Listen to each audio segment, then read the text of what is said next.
Victoria Ames, Bill Hutwalker, or Sly Karazinski is taking over for Bill here this evening. And he's here as Steve Malone, alternate. Here. Michael Stergiou, alternate. He is here. And Brian Vertigo is not here. And it appears we have a full board, so we don't need the alternates. The agenda this evening is we will approve or not approve the April 27 minutes, applications and public hearings, planning board 23-010, that's a site plan review and it's a continued public hearing from April 27.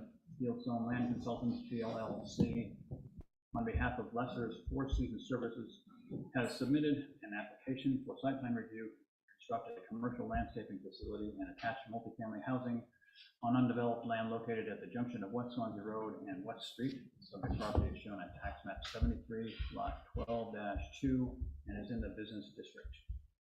And then we have under discussions and other business, Kelly Dunton, site plan review determination. We have site plan review regulations that we've been going over.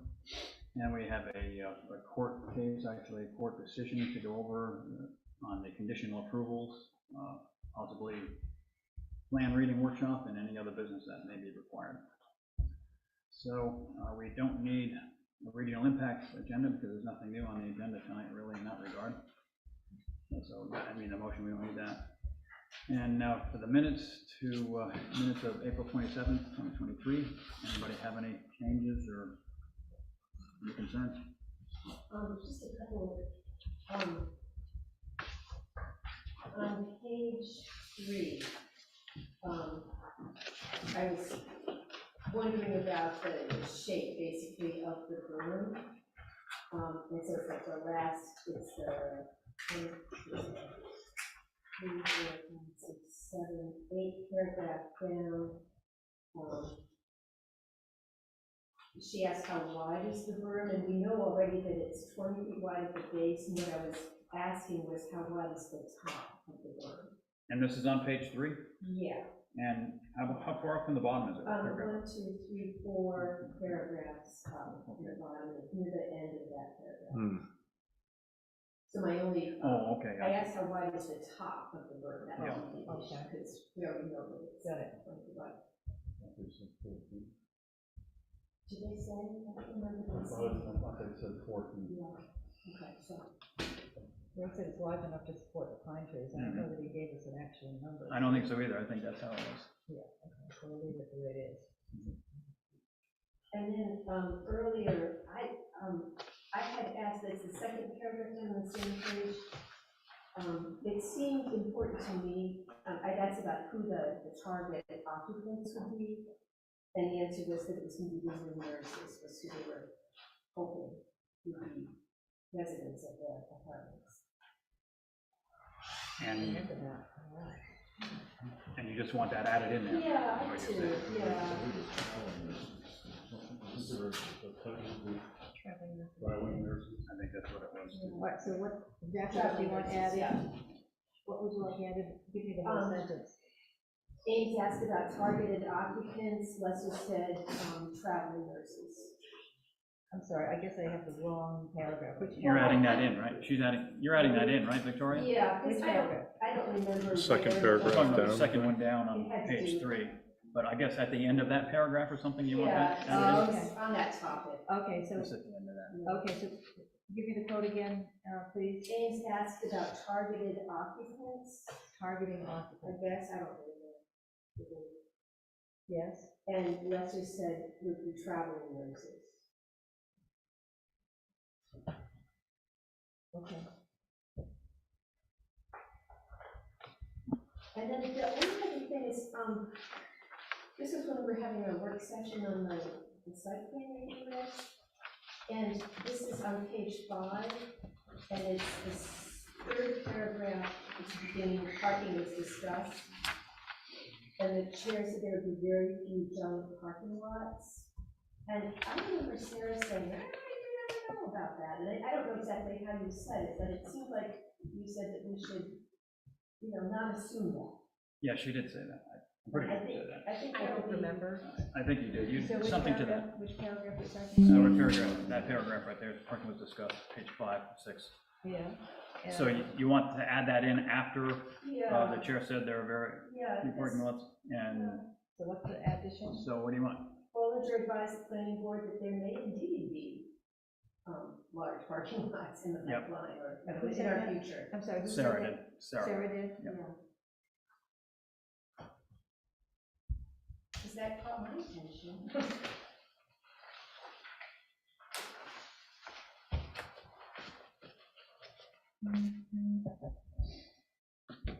And then there's just a, I think this is just a autocorrect on page 2, where it talks about a retention basis, and what you meant to write was basis. And we know that, yeah, we knew that. Yeah, okay. Thank you.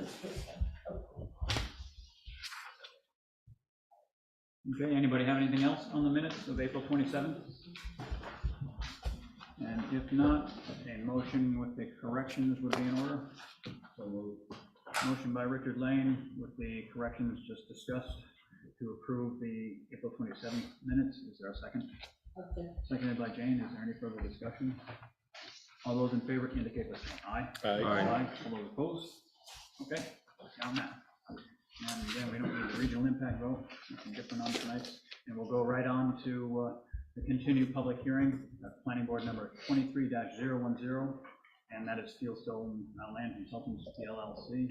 On behalf of Lester's Four Services, has submitted an application for site plan review to construct a commercial landscaping facility and attached multifamily housing on undeveloped land located at the junction of West Swanzey Road and West Street. The property is shown at tax map 73, lot 12-2 in the business district. Thank you. And you're up. John Newman from Fieldstone Land Consultants, here on behalf of Lester's Four Seasons Services. Also with me tonight is the owner and applicant, John Lester.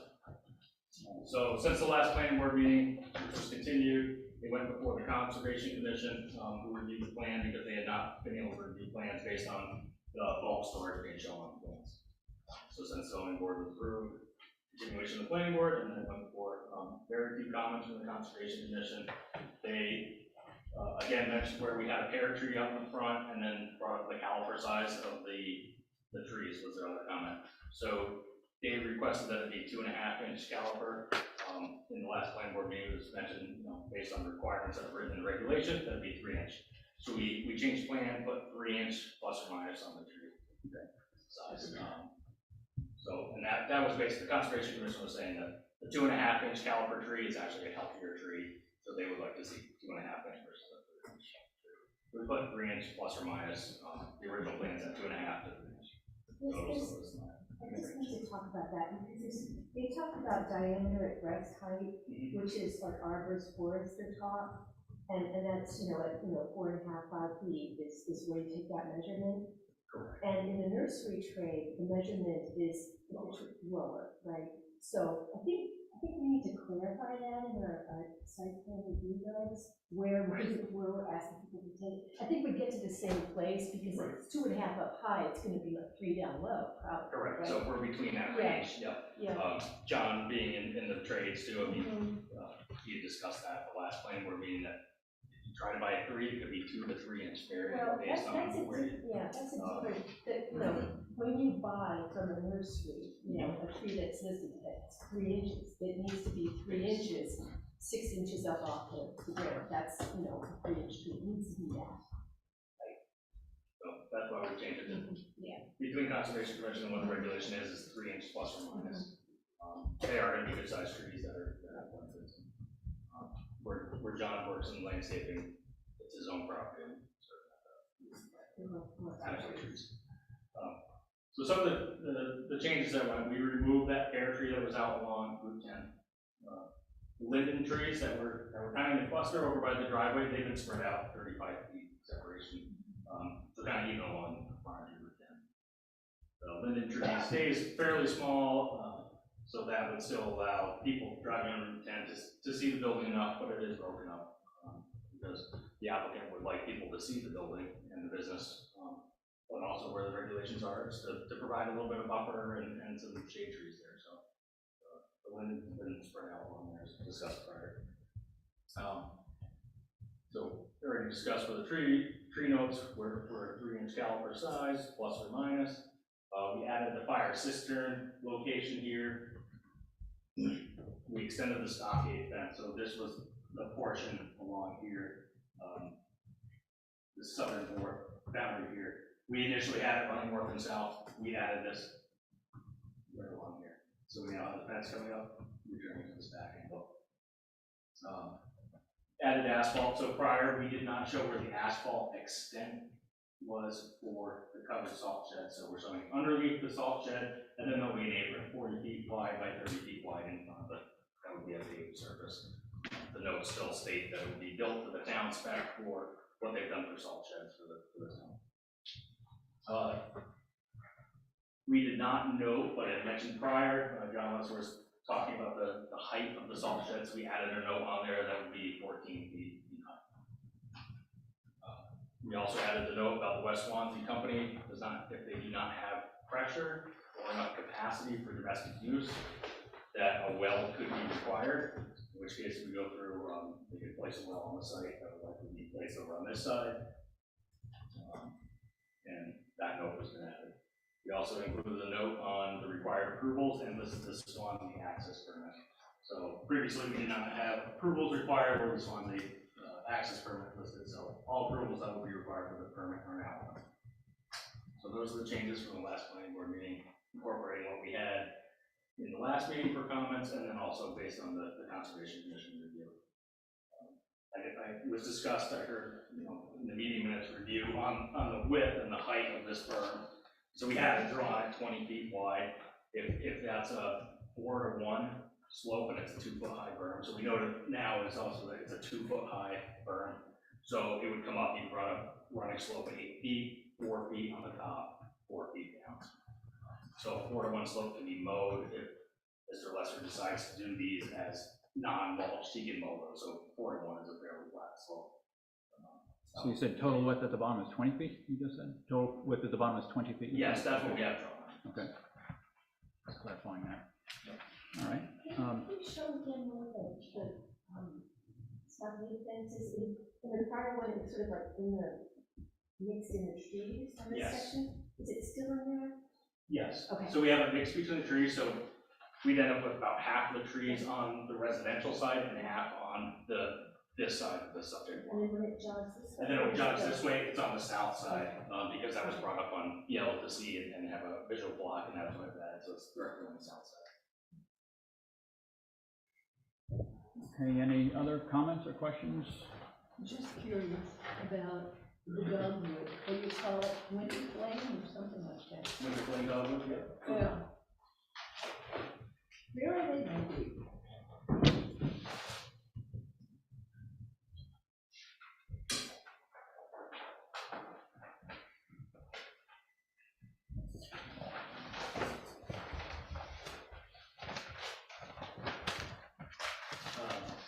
Yep, so we currently have 3 shown on there. Two are right in this area here, and 1 down towards the corner. Okay, they don't make much of a buffer. Yep, and these weren't, the shrubs weren't really required as part of the buffer at all. Yeah. Or as the I see total them. count, they're kind of just to make it nicer and break up the frontage of the expanse of the residential. Okay, thank you. Any other questions from the board? And even clarification, if you would. Yep. For someone on mixed use, residential and non-residential. It says it may occur on separate properties as long as in the common scheme of development. Oh, and where is this you're talking about? Is it some of our regulations you're quoting? Or It's, what are you quoting? I'm trying to remember exactly where I saw it, but it either came up in the class that was held 2 weeks ago about mixed residential use, or I've come across it in the RSA. But if anyone who's come across or has been involved in that, I'd like to get that defined as to whether or not this is actually allowed because it has residential and commercial or business, and it's attached. And from the way I've written it down, it seems like I almost copied it down verbatim out of something And it should be in separate properties. Oh, I see what you're saying. It should be- That can be within the same scheme. I think that's a local issue. I think it's up to the towns to decide if they're gonna allow mixed use. Maybe not, but if it's in the RSA's, I say we can't do it. But I have never seen that in there. Doesn't mean it's not in there, but I've never seen it in there that the towns can't do it. The towns can prohibit it, I would imagine, if they want to, unless the RSA says you can't prohibit it. But I think it's a local decision. I think it's. Did you come across anything like that? No, I was just wondering what the exception was that they got from the ZBA. The special exception, they received 2 special exceptions, one for the bulk storage use and the other for multifamily in the business district. But our ordinance doesn't restrict a mixed use. So, and our ordinance is restrictive in nature. So if it's not listed, you can't do it. Well, after I wrote that down, I went back and I've been trying to find exactly where that was. But Yeah, if it's not in our ordinances, it's probably, whatever we have in our ordinance, like Senator said, is what we have to go by, I think, unless it's specifically in the RSA's, we can't do it. Anybody else have anything? I have one more question, and it's the rain garden. Is there a detail on that? Okay, what I don't really understand is there a maintenance plan for that? Because that's what keeps the water out of or that's what purifies the water before it goes into the rubber. Correct. So how do In you the smallest. keep that, what's the way that you keep that functioning? So there's a filter layer, which is a mix of organics. They'll put like peat moss, they'll put mulch in there. It's mixed with a sand and a silt in there. And that kind of slow the water down to let it go through slowly, let the bacteria within the soil clean the water that goes down there.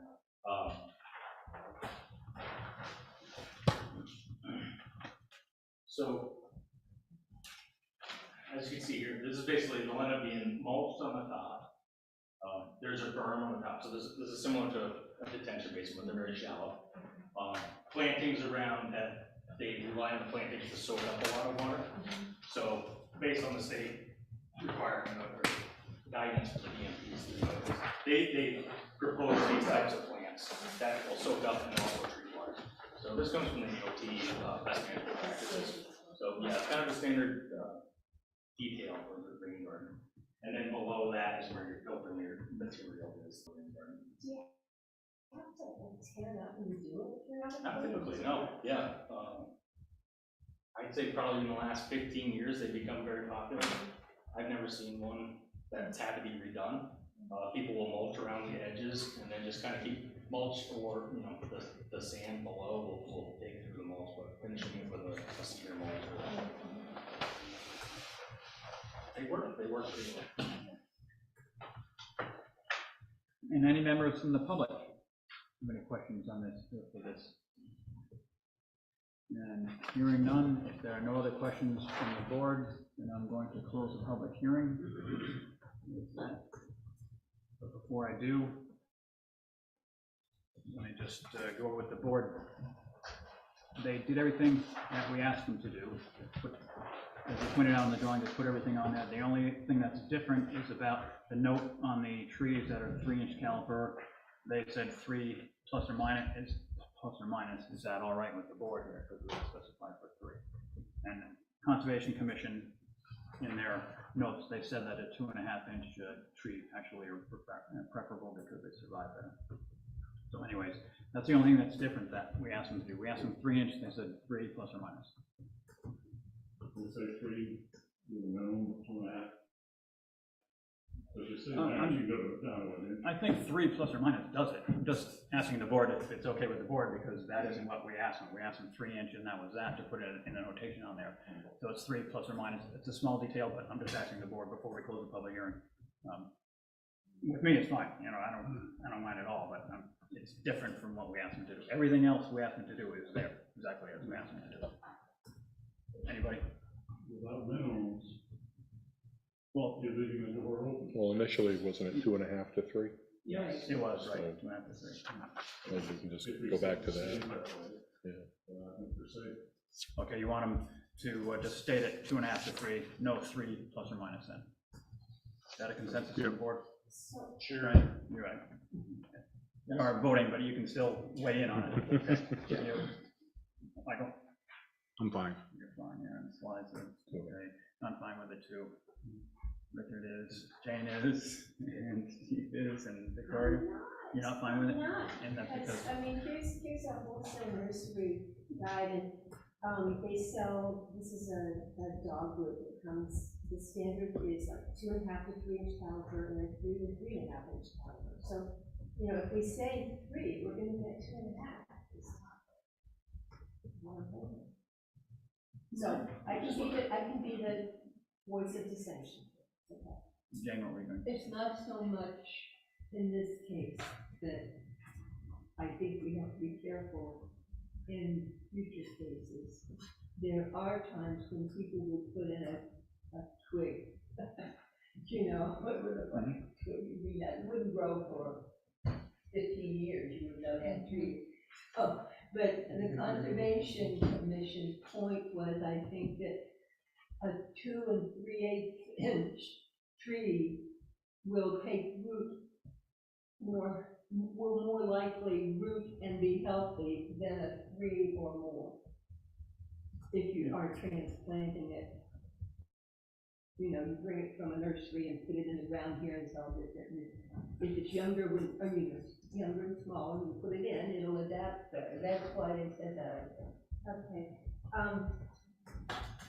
I think we should, I'd like to speak to that issue, but I don't want to tie it into these guys because they want to. Right. No, yeah, let's do that when we do the So let's- regulations. Let's cover that when we do the planning, the Yes, regulations, agreed. site plan Yeah, regulations. yeah. Okay, so it looks like a consensus that we're probably gonna have them go back to the original wording that was 2.5 to 3 inch diameter trees there.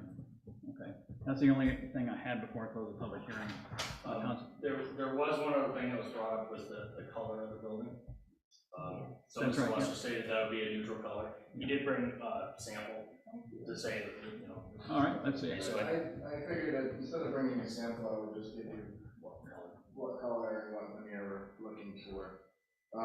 And going off of what I had spoke to 2 weeks ago, I don't really want the building to look like a regular southwestern kind of building. No offense to them, I don't want like a white. So anyways, I think with the color scheme that we're looking at here, we're looking at a Benjamin Moore deep royal, which is the color. I don't know if you guys want to look at that on Google. Is that blue, a blue? It is a blue. It's a deep royal. It's a deep Oh, royal. royal one.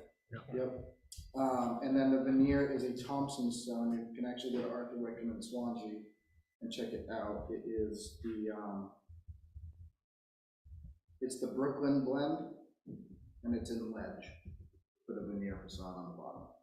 So it's more gray. And that's a stone veneer. It's a You're talking stone, it's a about- real stone veneer. And it's, and the color meaning. It's a gray. It's a grayish. Yeah, gray so the color. blue and the gray are gonna go very Okay. well together. So, those are the colors. The roof is probably gonna be black or yes, yeah, just yes. Does the board have any problems with those colors? No. No, nobody, no, me neither. Okay, yeah, thank you for bringing that. Yeah, anything else I forgot? that was the only other item that. Okay, great. Any of the members of the board?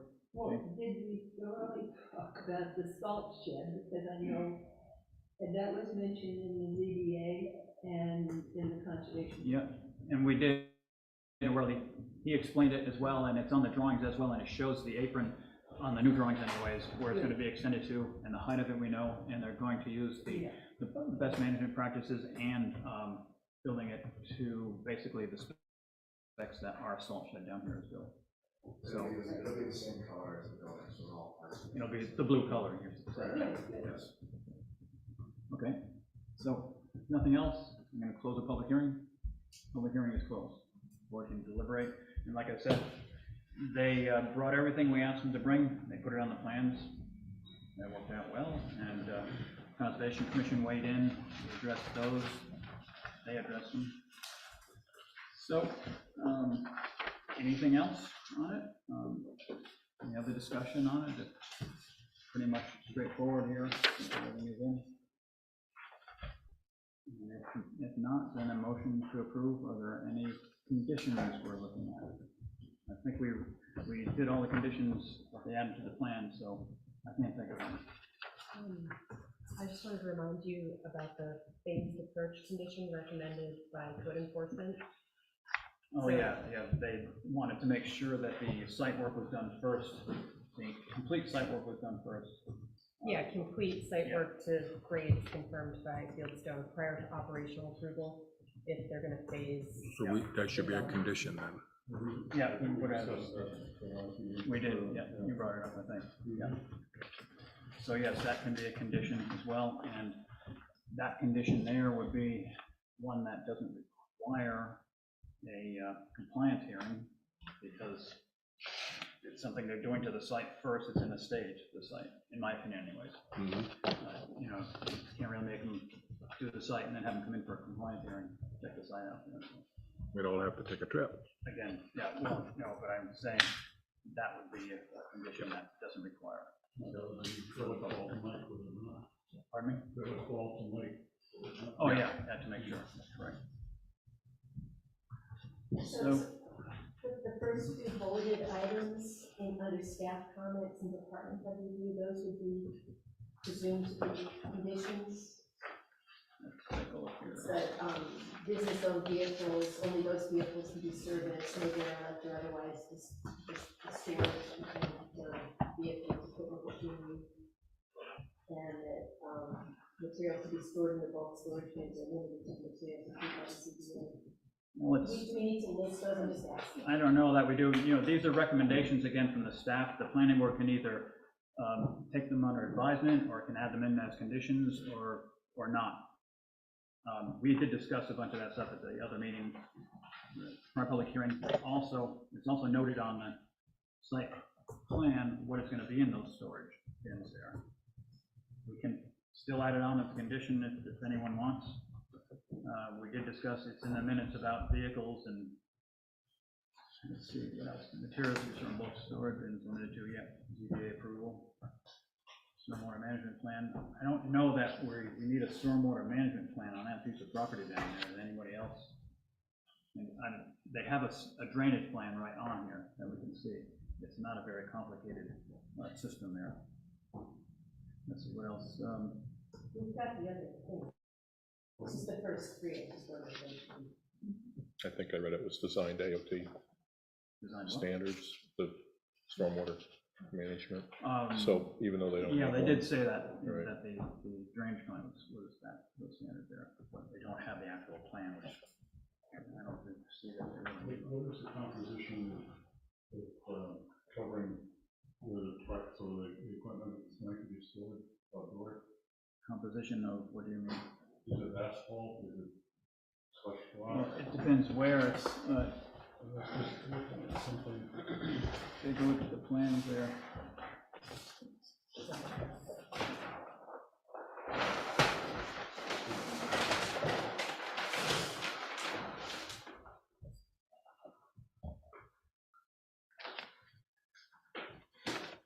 Other equipment parking area.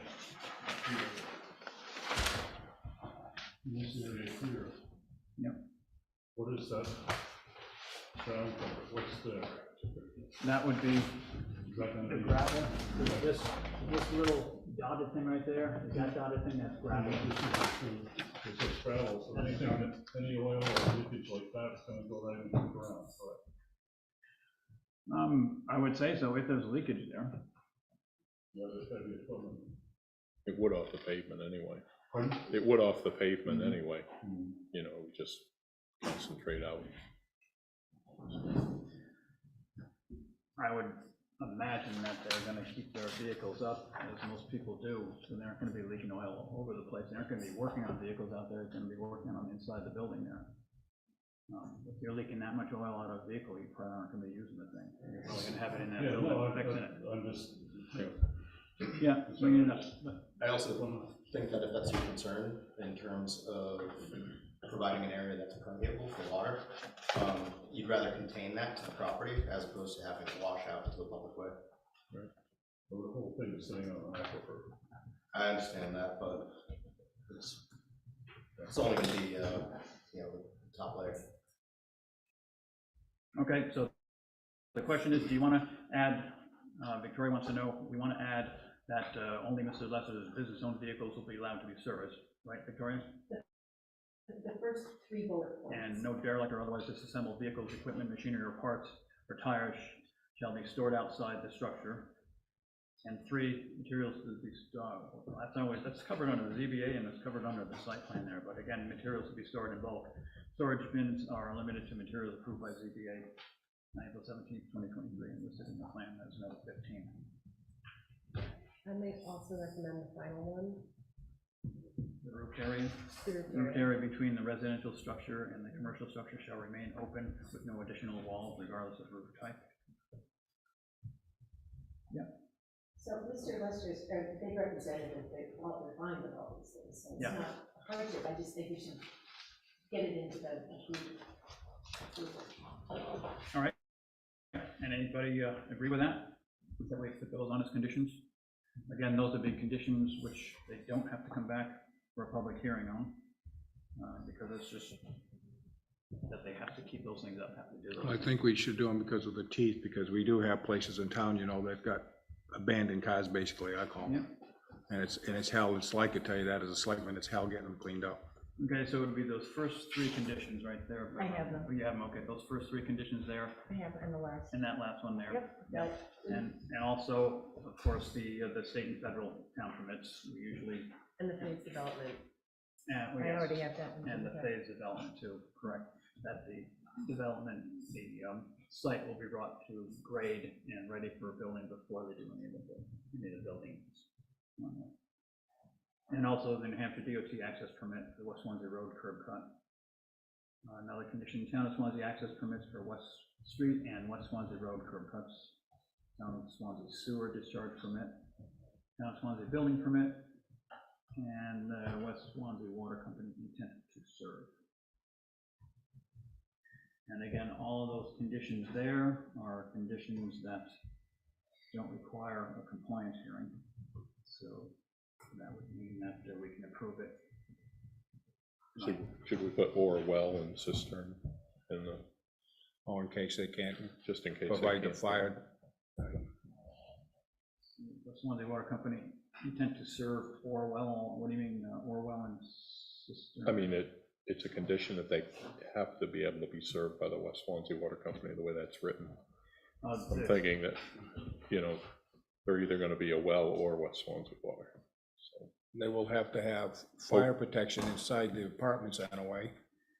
They do, and So- we could put it as a condition, but it's kind of a no-brainer, you gotta have water Right. there anyway. Yeah. regardless. So, I mean, if we, you know, you wanna be a stickler. This cistern is on there, the well is on Fire there. protection and then also. Yeah. So maybe specify just- that they cannot supply enough water. Maybe just drop off the West Swansea Water condition. Drop off that condition of West Swanzey Water Yeah, Company. we're gonna have water one way or the other. Yeah, we'll drop that one. That last one there, we're gonna X that one out. Gonna exit out, you're not gonna use it? No, Okay. either way they And you can. do want a general statement that requiring all state, federal, and town permits be acquired? Or not? I think we listed all the permits that they need Right, but separately. Do you want those all in there, in the conditions for approval? That's what I'm asking. Or using that sentence that you just said. That's what I was going to do, just add this sentence. That would be fine with me. What about the rest of the board? I'm asking. It's whether we're gonna ask them individual permits, name them out, or just all state, federal, and town permits, certification, and/or licenses as required. That works. That we want to have that. Yeah, that's a little clearer. If you list them and you forget one, then you. it's a lot. Mikey will catch it. Okay, so we'll put it at that then. So the conditions would be that only Mr. Lesser's business-owned vehicles will be allowed to be serviced, maintained, repaired on site. Number 2, no derelict or otherwise disassembled vehicles, equipment, machinery, parts, tires shall be stored outside the structure. Number 3, materials to be stored in bulk storage bins are limited to materials approved by ZBA on April 17th, 2023, and listed on the plan as note 15. The roofed area between the residential structure and the commercial structure shall remain open with no additional walls regardless of roof type. And the last one would read, all state, federal, and town permits, certifications, and/or licenses as required.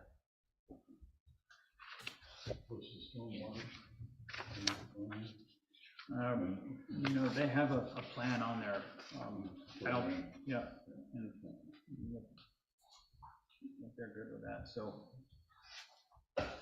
that would be the motion with the conditions, so we'd like to make the motion one way or the other. Jane, I what are you wanted, saying? no, I wanted to ask you something, but we were talking about something else. We don't have to talk about signage tonight, right? That'll come up later. That's by the town, actually, that doesn't go through the planning board anymore, the signs. Correct. That goes through the planning department, that they just go to get a permit. I thought I saw someplace in here, I can't find it now, but did they say something about a sign on the building, on the roof?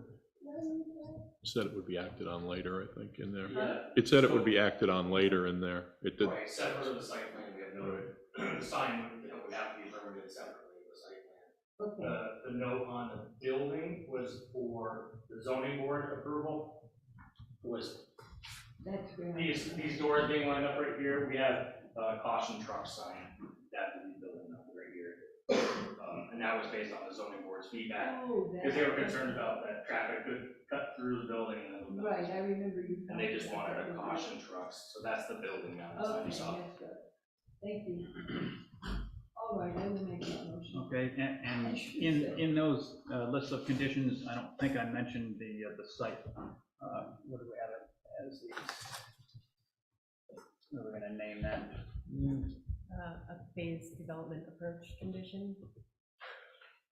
Let's see, that, we'll just spell it out, that the site has to be prepared prior to any buildings going up. The entire site has to be prepared. To finish grades. Finished grades, prior to any buildings going up. That should be, that'll explain. Well, what code enforcement wanted was prior to operational approval. So it doesn't necessarily have to be prior to buildings going up, but prior to operation of the site, because it is a landscaping business, so they could potentially operate on that site prior to any buildings going up, or one building going up, or whatnot. Oh, that's what for the bulk storage. That's what he use. wanted on prior to operation approval, that's what it means. Yeah. Okay. All right, then it would be that, prior to operational approval. Operational. Was that Approving. Yeah, suggested? yeah. Yeah, that's what Mike meant about that. Now I get it. So, That wasn't the way I heard. what did you think he meant? The site is going to be totally prepared before any building or anything else went onto the site. Yeah, but, let's see, prior to operational approval, that code enforcement, actually, he's the one who approved it anyway, so it's gonna come down to him regardless, I suppose. But, yeah, I'm with you, as it was, all the grading had to be brought to finished grade before any buildings went up. And the surface is asphalt surface, everything had to be complete. That was my understanding. Let's see, yeah, I guess, well, it's gravel, so yeah, that would be brought up to what it is. I don't know about the paving, whether you'd want them.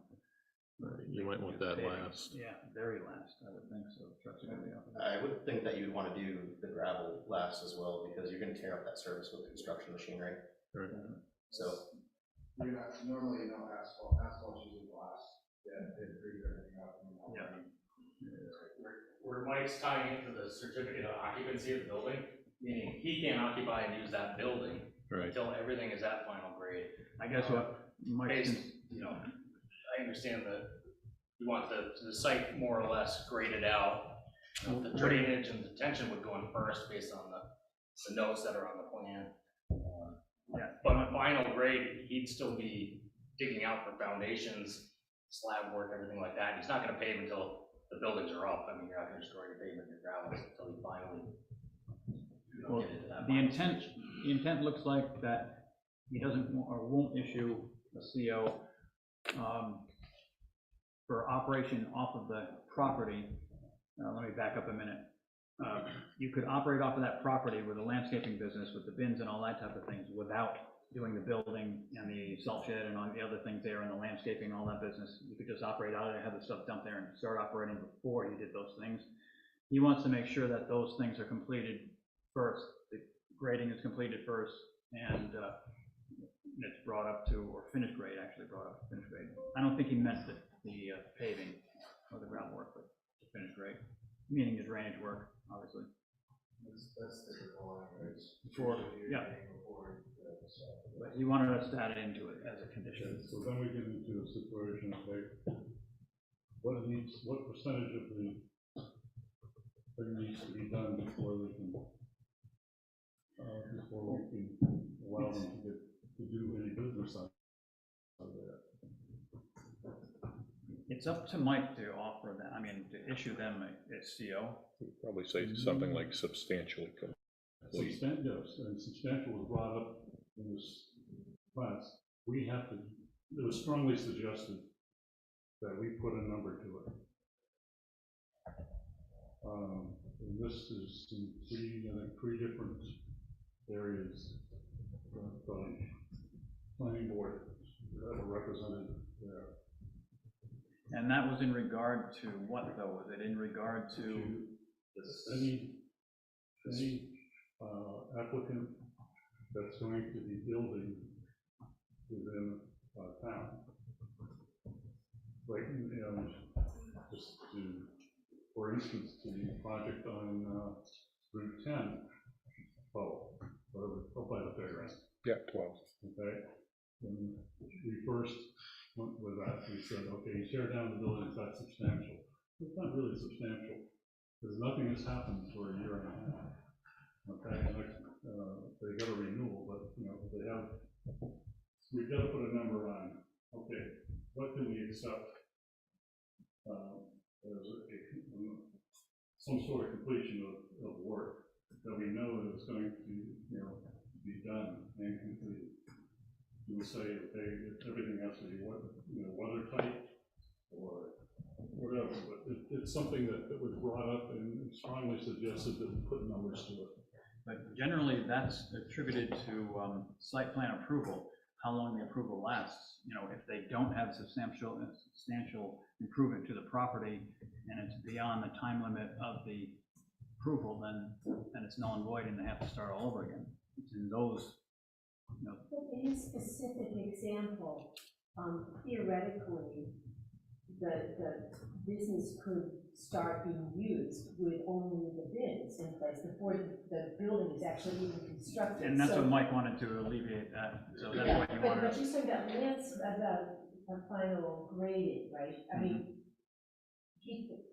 I think we should be clear about, do we expect the buildings and the apartments and everything to be built before they can start using, say, this as their base of operations with the earth materials and storage and stone and all that kind of stuff? It's not clear.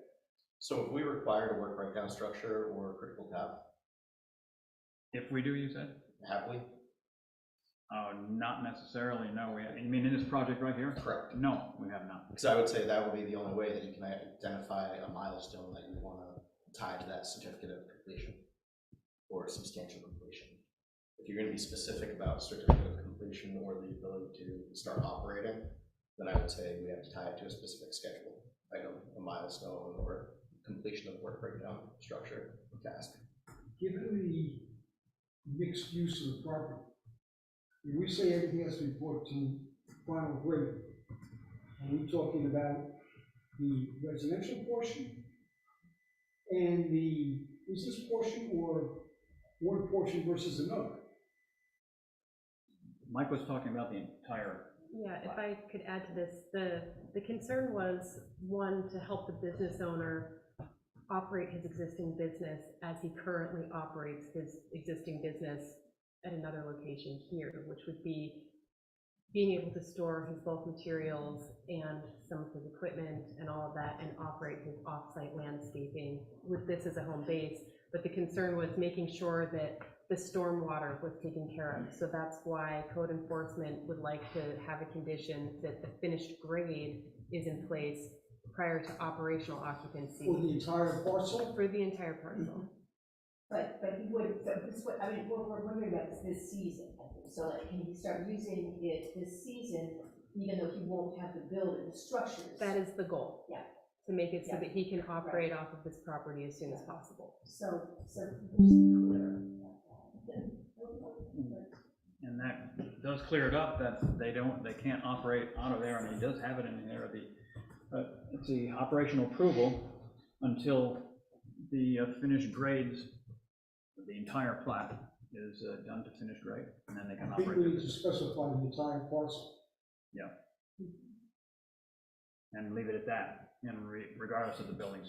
Apparently, he did not mean that the buildings couldn't go up. These guys could run their business out of there while they're working on it, building their building, which is reasonable. It's fine for me, too. You know, they should be able to run a business as well as they're building their buildings there. Okay, so we allow them to start their business. So You know, it 2 or would- 3 years down the road, they're still just running the business, so they don't have the building. And I'm Then, not saying that that's what they're going to do, but I'm saying just theoretically, that could happen. How do we prevent that from happening to us? do we want to, you know, or do we need to? Yeah, we've approved a building on there, but if they don't put the building on there, how can you penalize someone for not putting the building on there? It's nothing to the town. I mean, we're regulating buildings going up on property. If they didn't put that on, I don't know, a year or 2 years, whatever the timeline runs out, they'd have to come back in again. What's the concern of not having the building up? I guess, because You have an incomplete business there. I mean, you've approved the business, you're counting on certain things to happen. Okay, and if it's not completed, it's, you know, it's basically a yard with storage in it. Well, I think they've gone this far. They've gotten the plans, they've drawn it, they've hired engineers, and they know exactly what they're gonna do there. It's probably unlikely that they aren't gonna build that building there, to just run that business. No, I'm not saying that, but I'm just saying for the board, we need to start putting times on it or percentages on it. No, Or we're gonna wind up having projects that we approve not happen. I think that's why we put in the 2-year substantially. Well, that's a Yeah. state, I believe, isn't it? The 2 and a 5-year completion. That's decades ago, I guess. People used to get approval for something and then it would just sit there and they never do it.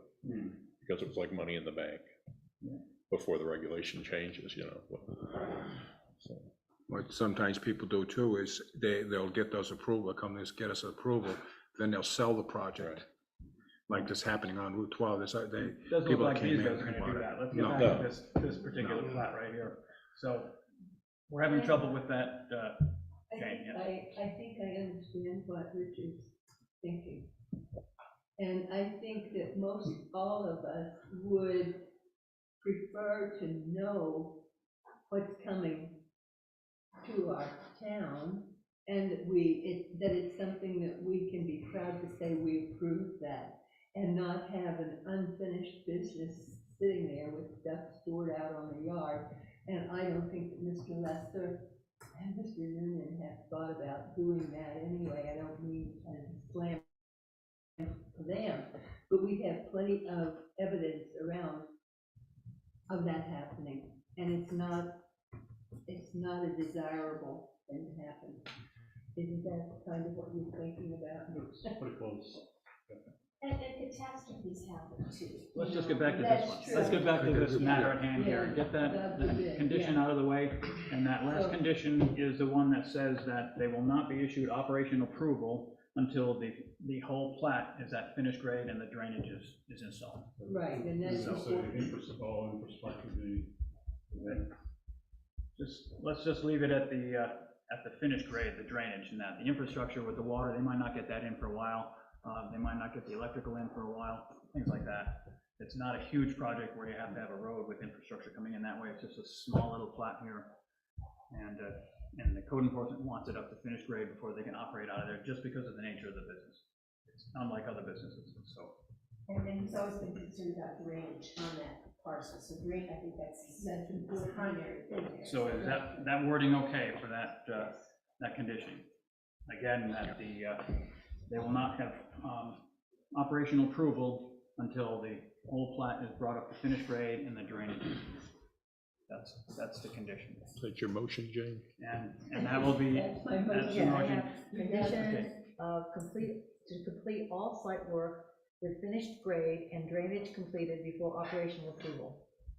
Yep, That would- pretty much. Anyone else? Yep, pretty much, okay. Motion by Jane. I'll second.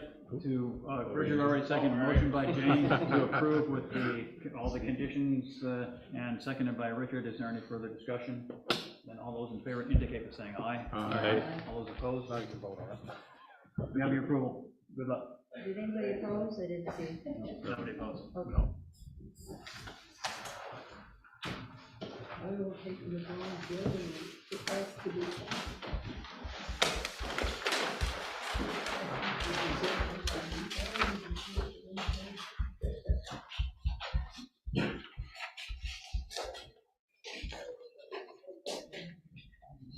Now, next up, we have Kelly Dunton. And let me just read this first for a second there, and then you can come right up. That's all right, we don't sometimes either. Kelly Dunton is developing a salon in the multi-tenant building located at 135 Old Homestead Highway. That's over by the airport. Everybody familiar with that building there? Subject property is shown at tax map 37 lot 2 in the business district. Proposed 7-share beauty salon is an expansion of a previously approved use for this property. Ms. Dunton requests a determination by the board if the proposed expansion of use will require full site plan review, including a public hearing.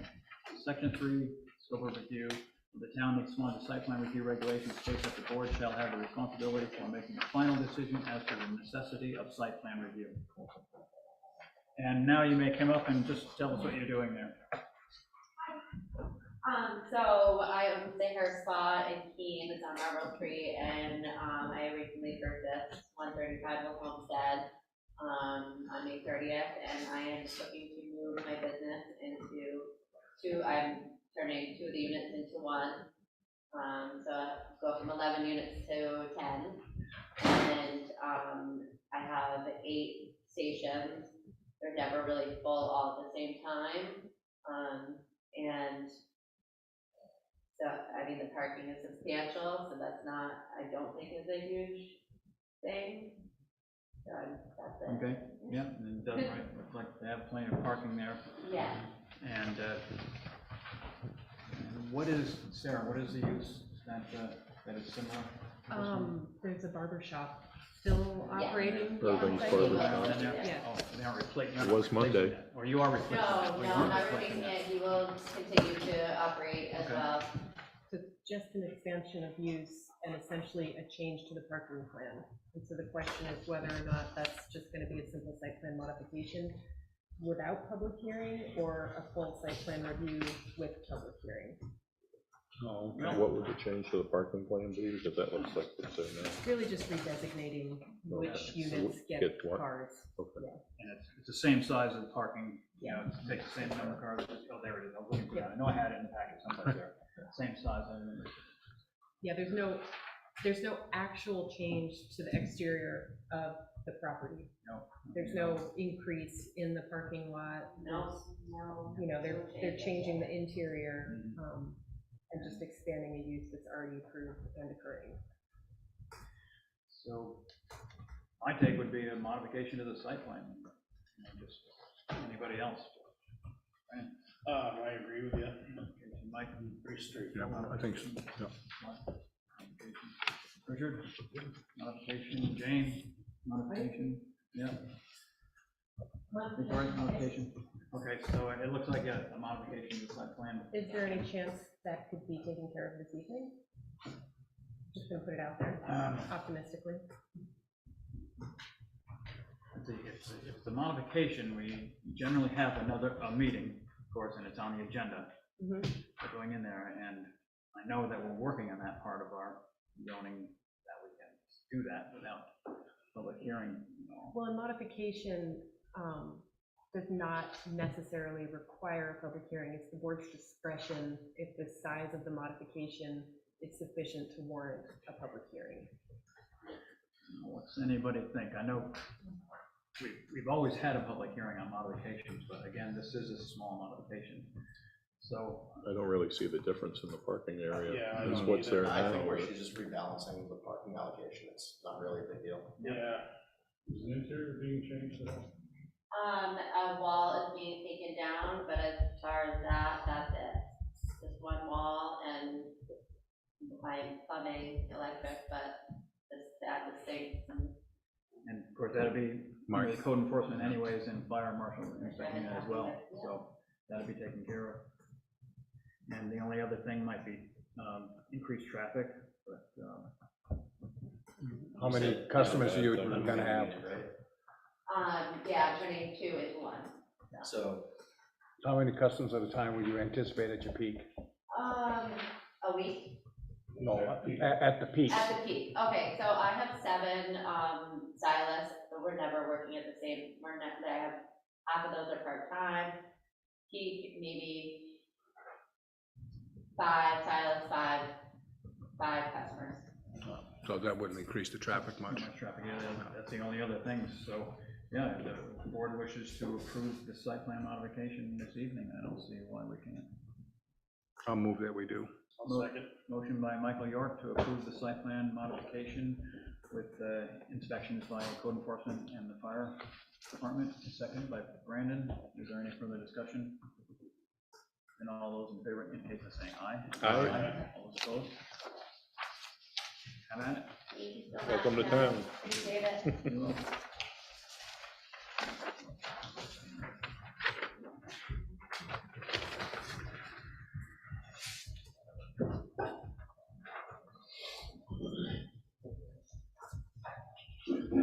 Okay, brings us down to site plan review regulations. And also brings us down to that court case, which has something to do with our site plan review regulations here. Everybody got a copy of that decision? And anybody make heads or tails out of it? A whole 12 pages of it? Do you want me to kind of Highlight it. Synopsis. explain what's going on here?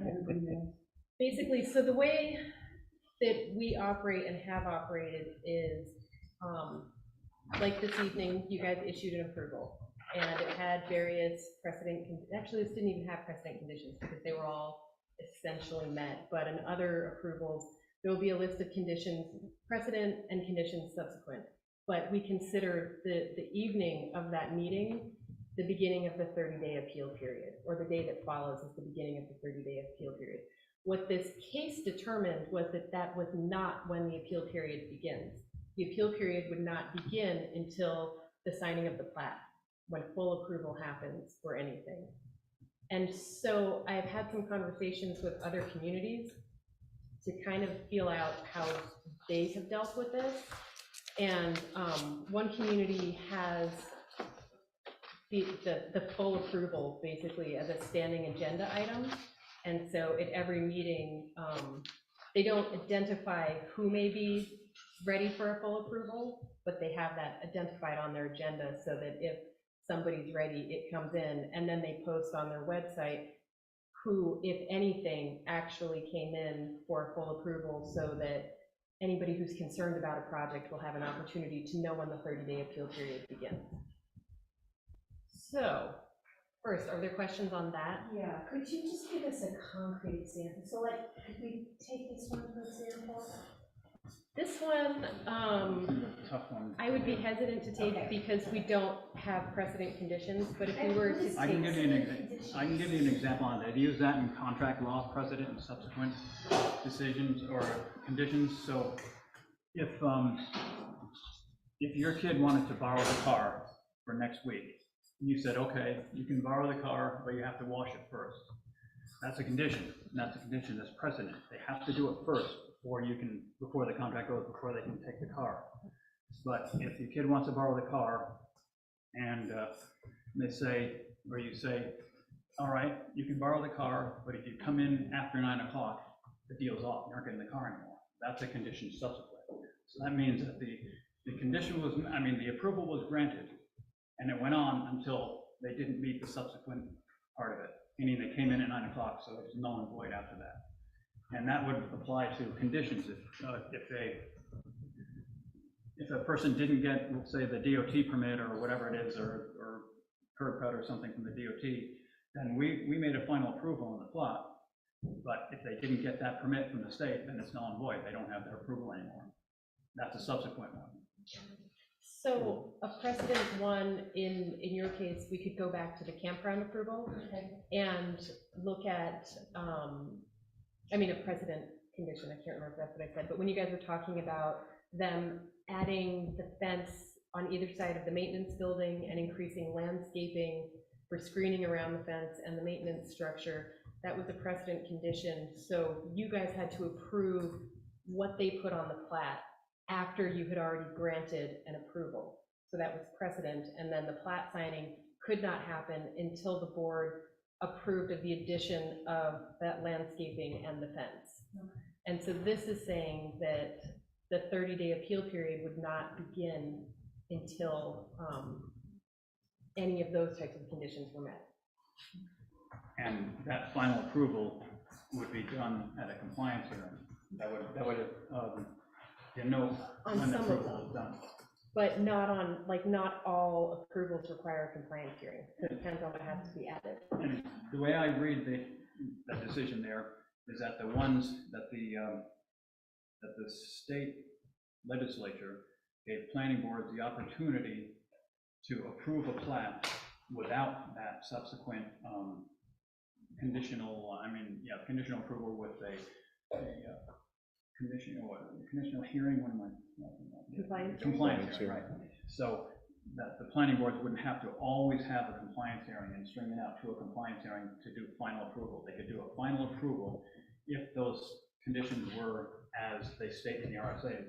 Let us just do administrative and so on and so on. So what it looks like one of the justices said was that is a final approval if you grant it for that, because those conditions don't have to be met. They're already met. It's a subsequent decision, a subsequent condition on it, meaning that the plat has been approved. That's final approval right there at that meeting. But if they don't come up with those permits or whatever it is, then it's null and void. All other approval, it says all other approvals in the RSAs have to go through, have to be done at a public hearing, and have to be a final approval at a compliance hearing. Okay, so going to this here, the precedent would be when they first came in, putting in on the plat, the fence, the drainage, et cetera, that's precedent. Things we asked them to do, the condition, we're talking about conditions. Right. Yeah. Before we would say, okay, we can approve this, then subsequent conditions of the DOT, et cetera, et cetera, et cetera. That's right, yeah. So Meaning, the way I read it and understand it is that if we approve with those types of conditions, it can be considered by the courts as a final approval, and the 30-day clock starts right then and there. The precedent conditions, meaning putting that fence on there and whatever else the planning board wanted to change, that requires another public hearing, which would be a compliance hearing or a continued public hearing to the next one until they get it on the plat. Then the planning board gives a final approval. And then the 30 days. That the property be brought to developed grade. Yeah. Is that a condition precedent or condition subsequent? Subsequent, because if they don't do it, they don't get to operate on there. It's not that it has to be something that has to be added to the plat because they had something wrong in the drainage or something that had to be done before the planning board can give final approval. So the planning board votes to give an approval, and when that vote is done, and if it's a final approval, that's when the 30-day clock starts, the next day after that vote, not necessarily when the letter goes out or any of that type of stuff, and not necessarily after the plat is signed either. Well, and that's what's also different about how we've been doing it. It is. Typically, we don't sign the plat until after the 30-day appeal period has ended. So I don't know how you guys want to handle this, or if you want to change anything, because it hasn't actually been a problem, but this court case means it could be. It could be. It's showing us what they might decide, because they didn't fully decide on the whole thing because of the way this weird case went. was that they actually had decided that that first approval that they had done, the 2019 or whatever it was approval that they had done, was actually the final approval and not the 2020 approval. They threw that one out. So the 2020 could not be appealed. It couldn't be appealed, so they didn't address those particular problems there. They considered that, I don't, you guys read the thing there, but what it was they made an approval for multi-use, actually like this one here probably, and that the contractor did not bring in the proper drawings and submit them electronically and the drawings to be signed within the 90 days, as it is in their conditions and the regulations, their own regulations. So they were under the impression that, well, since they didn't do that, then it's null and void. And they had to have a rehearing to reapprove it. Well, the reapproval process was not noted in their regulations as to how you do it. So the court said, well, that thing's null and void because it doesn't say anything about a reapproval hearing there. So they went back to the original approval, which was the 2019 one, and said that, well, in those regulations, it says that you have to bring in those drawings within the 90 days, but it also says that the site plan is good for 5 years. So the judge looked at that and said that, well, the thing has been good for 5 years. This is only 1 or 2 years later, so the thing is still good, and so that final decision is the final one, and that the abutters had missed the 30-day appeal period in that first 2019 decision. So that's a really confusing one there, as it was. And it's confusing, and they didn't really decide on some of the stuff, but it showed how they may be deciding on it if it comes to court as to the subsequent conditions. It also kind of seemed like, in this case, they didn't really understand that a majority of approvals have precedent and subsequent conditions placed on them. I mean, almost every approval that you guys grant has those types of conditions. They have, that's and how we've been doing it. Seems like there was a misunderstanding that that's very common practice for land use boards. Yeah, and they didn't see it. They're looking at it more in terms of contract law, it seems, rather than really zoning and planning. But if that's the way they're going to look at it, then we probably ought to do a few things with the site plan regulations to get ahead of that. And I'm sorry, finish up. And let's see, I lost my train of thought. I'm sorry. That's all right, go ahead. To kind of give us a little breathing room. Listening to that program a couple weeks ago gives me a little knowledge, and this is dangerous. Under 674.43, under J, we can require, and it was strongly suggested, a preliminary review of all projects. And by doing that, we can set up, obviously we get to see everything and review everything, but we can set up our precedent thing, but no clock starts on any part of it until there's a formal presentation to us. But as I say, it was very, very strongly suggested that we incorporate that in our site plan review regulation. That we actually have the applicants do that. I'll just, let me know, I don't have my book with me. We'll get on this stuff. It's on page 445, and it's 674.44J.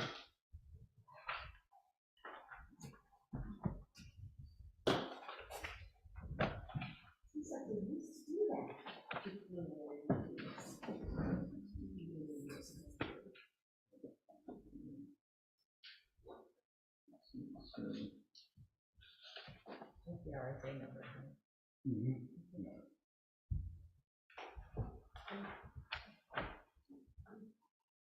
Yeah, I see what you say, yeah, and it says that the planning board may require preliminary review of site plans. And they strongly suggested that we incorporate that into our site plan review. Apparently a number of districts or areas do that. And it would give us breathing room and allow the applicant to take care of and modify things as we see that we would like to require. especially for larger projects, it gives us a better look and gives them a better look at what we're looking at before they actually do the plans. You know, those types of reviews are for that, because they have to know what the planning board is really all about, you know, what they're gonna require them to do on their plans before they spend a bunch of money to draw them out like that. So when does the clock start? But It we doesn't can, start until, They finally until, apply. you know, all those things are done and they give us a formal presentation, that's when it starts. It could be a month, it could be 2 weeks or whatever. it starts when we accept the application at a public meeting, then it Right. starts that 65-day clock you're talking about, Yeah. correct? Yeah. And we could word it such that we have the discretion to waive that preliminary if it's a small project. And we feel that, you know, if the person has come in and they've done, you know, done their due diligence and presented it, you know. Well, we can still strongly suggest it without requiring it to be done, and if they fail to do it, and they don't have everything that the planning board wants, then the planning board, they either give the planning board an extension to the 65 days, or they get a decision yes or no. You know, we can do it that way too, instead of requiring them to go yet another step if they don't want to. If they think they're ready to come to the planning board, they should be able to come to the planning board. They can come to the planning board, but I, you know. I'm saying that then that process allows us to go through the plans like we're doing here, and allows us to have them come back for different things that maybe change or so on. So Yes, you're concerned about being forced into a decision after 65 days. Which has happened to us. Yeah, the preliminary hearing, you know, it's no harm, no foul. You know, but it gives everybody a chance to look at it, digest it, and then come back. Would that have to be Can noticed? No, there's no public notice required for that. can we do something, I'm not gonna say this properly, to put an option on it where the board can require a preliminary hearing, or the applicant can require a preliminary hearing? Or ask See, they can ask for one, yeah, they can. conceptually, right? That's what I meant. We've had that. Well, we've done conceptuals all the time, we can do it if they want to. It's to their advantage to do that. You know, if they want to come in, especially with a large project, for the planning board to start You looking at it. could put in there highly recommended. Mhm. As soon as you do that, you've given, you know, a door to go out. Yeah.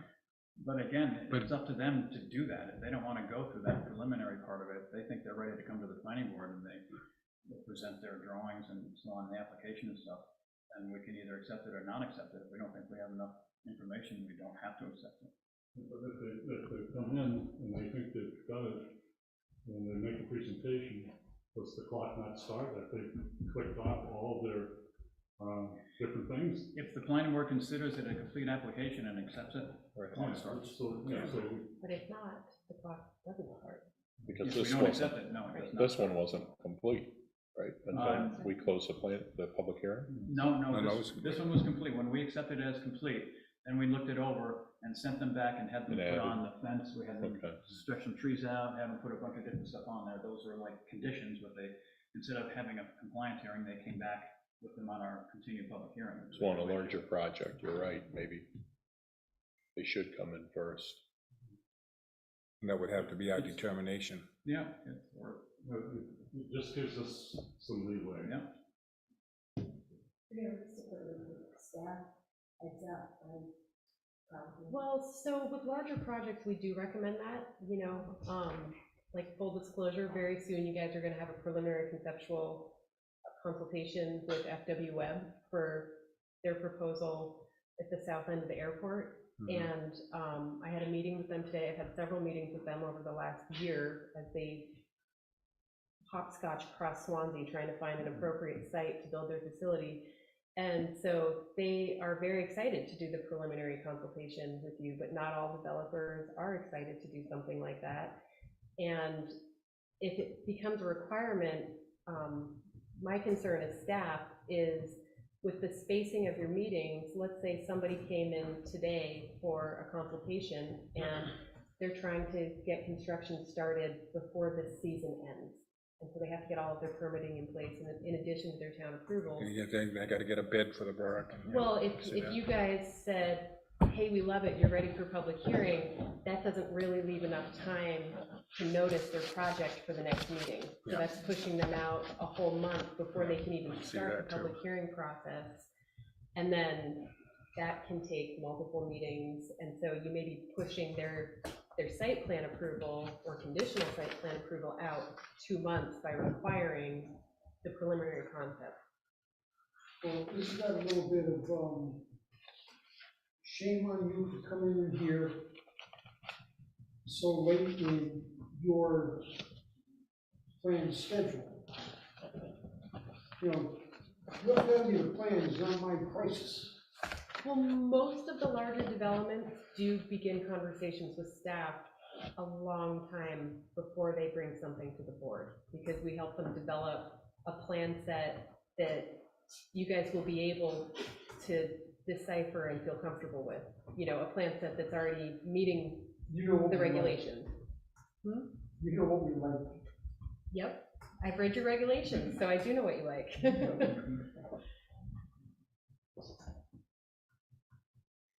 Let's get back to the conditions, resolve that, because we're still working through our site plan review regulation. We can add that in, the one that Richard was talking about.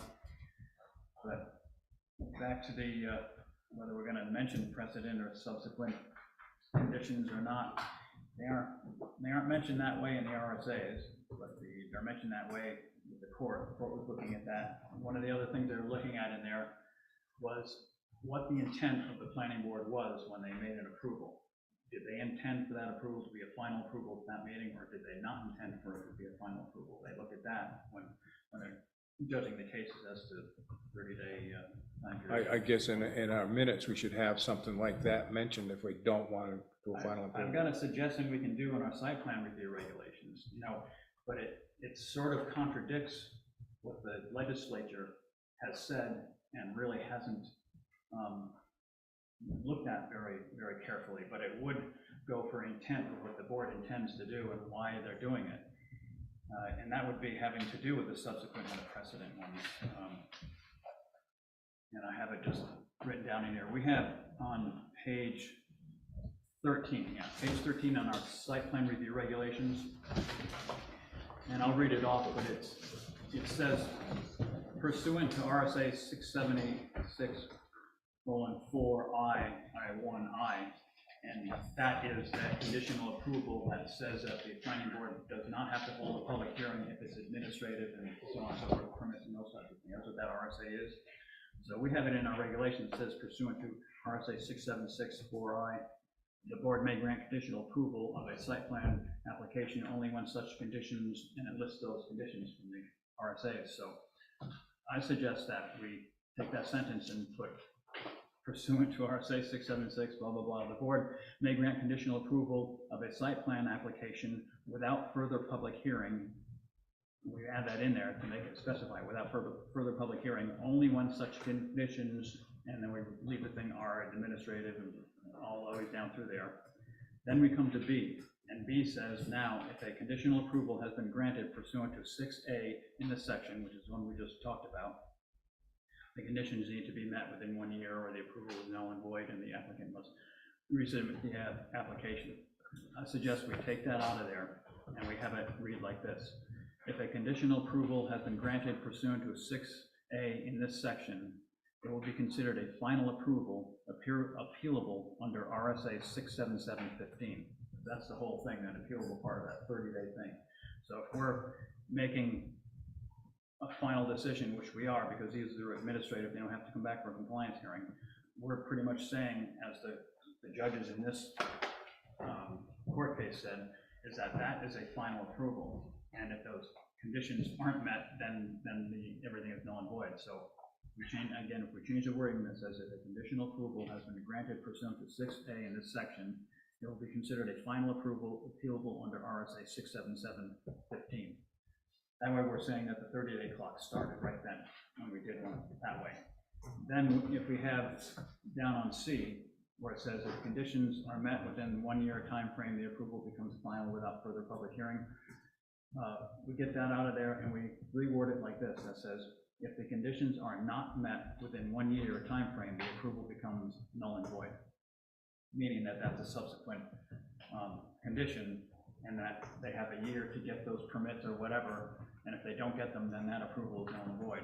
But for all intents and purposes, it is an appealable decision when the board votes on it. But then we have that last one, which we wouldn't change. This is all other conditions shall require a public hearing and notice as provided in RSA 6764D. And that's the compliance hearing, and that's when the board does a final approval there. So that would separate the subsequent conditions from the ones we need a public hearing for.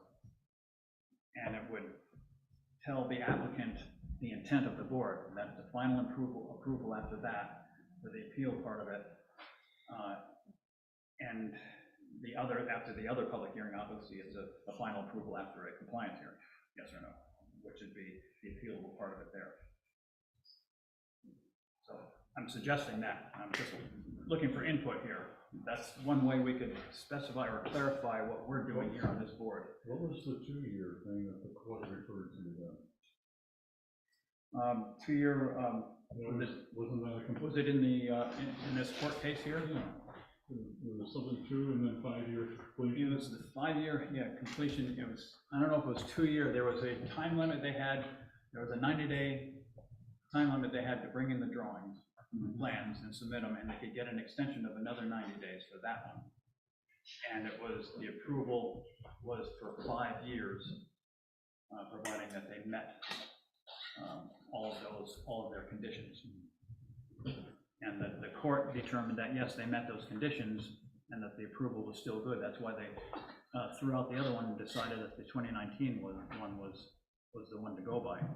And I wouldn't have done, if I was a judge, I would read it the other way, because in the RSAs, it says that the approval does not become final until all those conditions are met, including the subsequent conditions. But the justices decided differently, that they would look at it another way. Does this need to be turned into law before we need to really worry about it? I Well, mean, it's because they disagree with each other. Well, they're suggesting that the legislature might want to take a look at that, because there's kind of weird areas there in the law. And they probably should, to clarify it a little bit better. But we, for our own determination, and if we get, someone or something taken to court, we ourselves ought to know when we're making a final approval and when we're not making a final approval. And this would let us, in our own regulations, let us know that, yes, we're making a final approval tonight, 30-day clock starts, or compliance hearing, then the final approval comes. And it also ought to be written out in the determination, or, when it's a letter sent to the person that this is a final approval under such and such of our regulations. We're considered a final approval, and it's 30 days. When you sign the plat, is there a stamp that says the 30 days are starting? No, it doesn't. But that's another thing to bring up, because at our last meeting on page 11, we had, in the very first paragraph is D, and I'll just read it. It says, approval of the site plan shall be certified by written endorsement on the plat and signed and dated by the chairman of the board. And I had taken that out and put in final approval, but that won't work this way. That should be put back to approval shall be certified, because we're saying final approval will be in these circumstances here and not that. So we should take that out, as I had suggested we put in the last time. But if we're going to do it, to keep it clear as to when we're issuing a final approval, that's a certification of approval. This is the final approval laid out in here. So comments, what are we? Question, Yeah. do we get town attorney review of these regs? Yeah. So if there's anything that's incongruous or something. Once that you guys can- land on your final version, it will be reviewed by town council, and then any problems they have, I'll tell you guys, we had to change these parts, sorry. No, it makes sense, what you're proposing makes sense to me, Scott. Yeah, I agree. Makes sense to me, but again, it goes against what's in the RSAs. But still, we should, as a board, know what we're trying to do, and even if it's against the RSAs, if the courts are gonna look at them in a different way, then at least they know what the planning board was doing and what their intent was, regardless of whether it was in the RSAs or not. They say, okay, this planning board intended to be a final approval here, 30-day ran out after such and such date. So I think maybe I don't know, if you put those wordings in there like that, Sarah, what do you think? You've read the whole court case and all that stuff. I will type it into the regulations and I will reread it, and then I'll say, yes, it looks great. I mean, I think it makes sense sitting here right now. And there is another, on page 10 too, because we're talking about board action on the completed application. In that first paragraph, says the board shall act to approve, conditionally approve, or disapprove the completed application within 65 days. It's got the 30 days acceptance. And I think we ought to note right there that approval or disapproval will be by affirmative vote of the majority of the board members present. I'll let them know right then and there that's how an approval is going to be. We have that elsewhere in these regulations there, but it should be there under approval as well, just to clarify that that's how we're going to approve or disapprove a plat, by affirmative vote of the majority of the board members present. May I go back to the preliminary review? Yeah. It was one of the things that I had jotted down. When Flatley presented, and also I guess over here, presented the traffic study, we had some concerns to the validity of their traffic study. Part of the preliminary review, anything that's presented to us similar to that, we have the ability to request a third party to come and do that and check and validate that. Yeah. If everything stops, because until that is validated. So again, this helps us. It's not something that will hurt us.